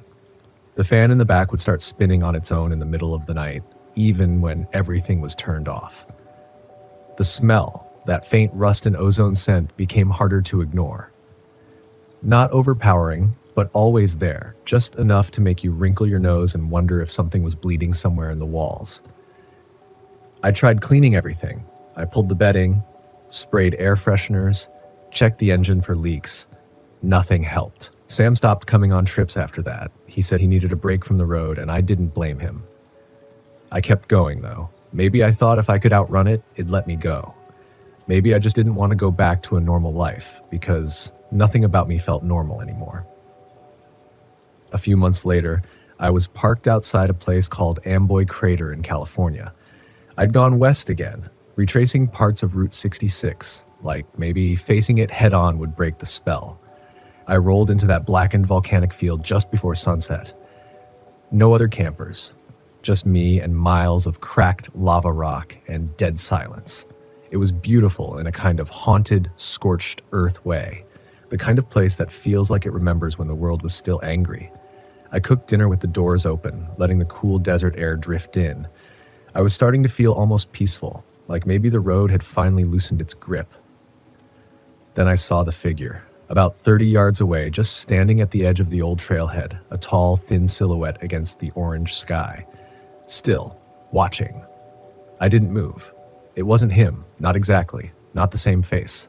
This one was older maybe, dressed different, worn flannel, long dusty coat, but the posture, that unbearable stillness, it was the same. That same wrongness, like something was trying to wear human skin but didn't quite know how to move inside it. I closed the van door and locked it, calm and quiet, like you might if you were trying not to spook a wild animal. He didn't follow. Not that night, but when I woke up at 2:47 a.m., the same hour every time, my headlights were on. I never turned them on. And on the windshield, written in dust from the inside, just 3 words, "You picked me." I didn't scream. I didn't cry. I sat there in that dark van for hours, heart pounding, hands clenched around my sleeping bag like it could protect me. And I remembered something from that first night, something that hadn't seemed important at the time. When Sam had asked him where he was headed, the man had said, "Wherever you are." That hadn't been a joke. That had been the answer. I started researching afterward, deep dives, forums, podcasts, old folklore. I needed to know what this thing was. Why us? Why me? I found threads about phantom hitchhikers, stories dating back decades. Common themes, lonely highways, strange disappearances, ghostly figures who vanish without a trace, but most of those ended benign. Sad, eerie, but not hostile. This was different. This thing, whatever it was, felt older. It wasn't trying to warn me or seek help. It wanted something else, something it hadn't gotten yet. I found an old Navajo story in a dusty corner of the internet, half buried on a website about cursed lands in the Southwest. It told of a spirit that walks the roads, not bound to a body, not bound to time, wearing different forms to lure travelers into giving it permission. Sometimes it rides with you. Sometimes it waits. It doesn't need to hurt you right away. It just needs a moment, when you agree, when you open the door, when you let it in. That's the part that haunts me most. I said yes. I didn't know what I was saying yes to, but I said it. I offered a ride. I looked into its eyes and spoke like it was real. And in that moment, it became real. After that, I stopped picking up anyone, ever. I barely stopped at gas stations unless there were other people around. I kept driving, state to state, sleeping with one hand on the keys and one eye on the windows. But it didn't matter. You can't outrun something that's inside the van. It came to a head outside Flagstaff. I was parked near the forest line up in the pines, trying to get a little elevation before summer really kicked in. Quiet, cold, peaceful, almost too quiet. Around midnight, the knocking started again. This time it was fast, urgent, back corner of the van, right under the bed. Not one knock, not 2. 6. I sat up, cold sweat soaking my back, heart beating so loud I could barely hear. Then the knocking stopped and something breathed right beneath the van floor.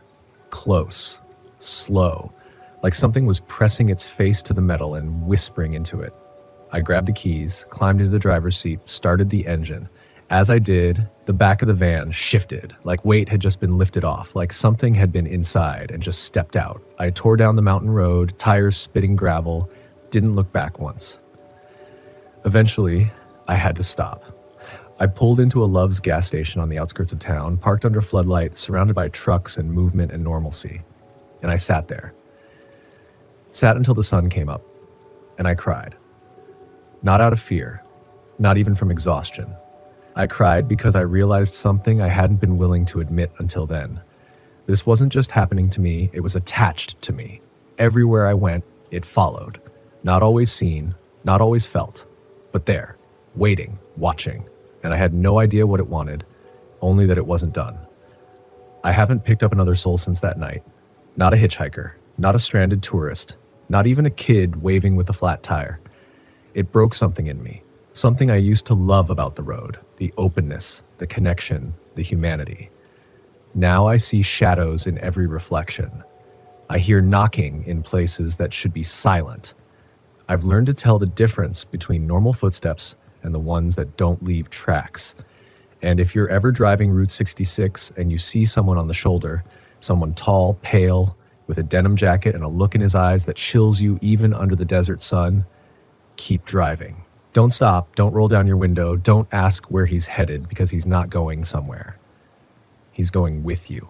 There's something about being alone in a van that no one tells you. Not really. It's not just the isolation. It's not just the distance from city noise or people or Wi-Fi. It's the way silence gains mass out here. It presses on you, fills every corner of the van like cold fog. You start to notice things most people filter out.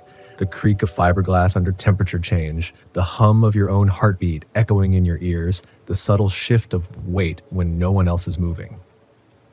I was camped just off a service road in New Mexico, surrounded by scrub and red earth and silence. A place I'd picked precisely because it was empty. A place where nothing could sneak up on me without kicking up a dust storm. I'd pulled the van into a narrow wash, far off any map, and kept the headlights off. No cell signal, no one around for miles. I figured if I couldn't outrun him, maybe I could hide. And for a while it worked. 3 nights. Nothing strange. No knocks, no cold spots, no fog mirrors. Just me, my breath, the open sky, and the occasional coyote yipping in the distance. Then, on the 4th night, I saw something glowing. Faint at first, just a shimmer along the horizon, like headlights over a hill. I killed the lantern and squinted through the windshield, expecting maybe some lost ATV group or border patrol or something human. But it wasn't headlights, it was a shape, tall, bright, standing dead still at the top of the ridge, pulsing like a heat mirage. Wrong somehow, not flickering, not swaying, just vibrating faintly, like the boundary between its world and ours wasn't quite holding. And then it started to walk down the hill toward me. No sound, no dust, just movement, like it was gliding down glass. I turned the ignition. Key clicked once, again, nothing. Battery was full. I just checked it that afternoon. I didn't look back up. I just crawled into the back and held my breath, praying it wasn't real, praying that maybe I'd hit the edge. Maybe this was what a full-blown break with reality looked like. But when I closed my eyes, I heard it again. Knock, knock, knock, silence. Then the softest whisper I've ever heard, so low I thought I'd imagined it. Shh, you let me in. That was the first time I screamed, and that's when the van finally started on its own. I didn't turn the key. I swear to you, I didn't touch a thing. The engine came to life like it had been waiting for the right moment. I floored it, tearing out of the wash with no headlights, skidding over gravel and sagebrush and prayer. I didn't stop for gas, food, sleep. I just drove. Every sign I passed felt like a dare. Welcome to Arizona. Historic Route 66. Next service is 100 miles. None of it comforted me anymore because I was back where it started. On his road. That night I crashed in a truck stop outside Kingman, Arizona. Parked between 2 semis. Bright lights, cameras, other humans breathing and existing just yards away. And still, I felt watched. I didn't sleep. I lay there, every light in the van turned on, music playing softly from my phone, the faint lull of AM radio static, anything to drown out the knowing. Around 2:47 a.m., the phone died, fully charged an hour earlier, then the lights dimmed, then the van rocked, just slightly, like someone had leaned against it. Then again, stronger. A shove, and then came the sound I will never forget for as long as I live. A whispering chorus just outside the glass, layered voices like dry leaves scraping metal. You picked me, you picked me, you picked me. Over and over. I turned the key, slammed the gas, peeled out of that lot without even looking. The semis didn't move. No one came out to check. And when I finally dared glance in the rearview mirror, I saw them. A line of tall figures standing at the edge of the lot, perfectly still, their eyes like hot coals in their skulls. Not just one hitchhiker anymore. There were many. I started sleeping during the day after that, parking in crowded grocery store lots, staying where there were people, movement, distraction. I never stayed in one spot more than a few hours. I learned every noise the van made, every creak, every rattle, every shift in weight when I turned. And I stopped looking in mirrors. They started showing things that weren't me. Once, I was brushing my teeth in a rest stop bathroom, just trying to feel human again, and I saw him over my shoulder in the mirror.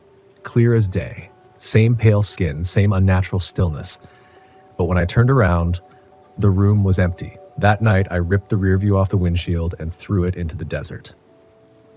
I began to understand in some horrible, unraveling way that this wasn't just about the van or the road or even about me.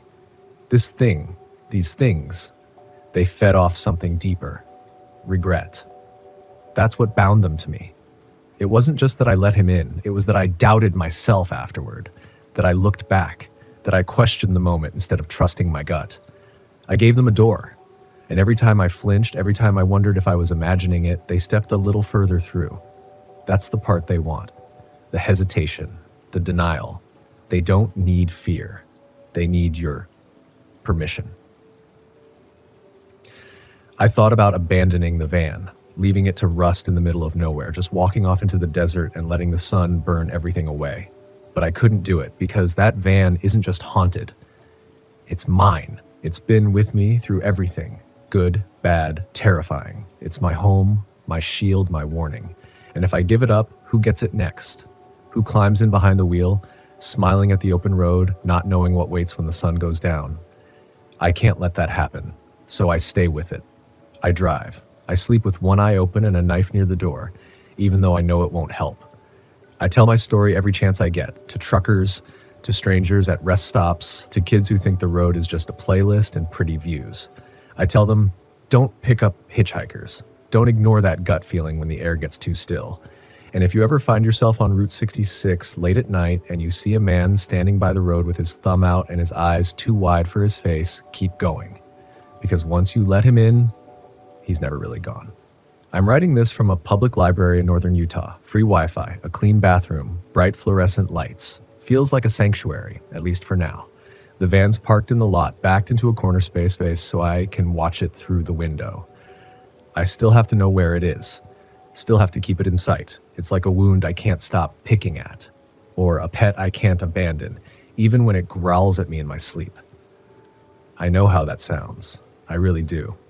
But after everything, the nights with no stars, the mirrors that don't reflect me, the cold hands pressing against the inside of my own skin, the truth starts to take on a different shape. This isn't about ghosts anymore. Not in the way people mean. It's about something older, smarter, something that's been here, watching travelers roll across this land for generations. Something that's learned to look like us. I started digging.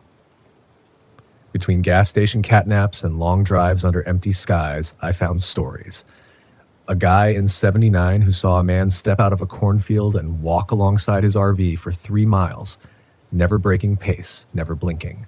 A woman in 2003 who picked up a silent hitchhiker outside Winslow, only to have him vanish from her passenger seat 5 minutes later, leaving only the smell of burnt ozone and a single long scratch down her dashboard.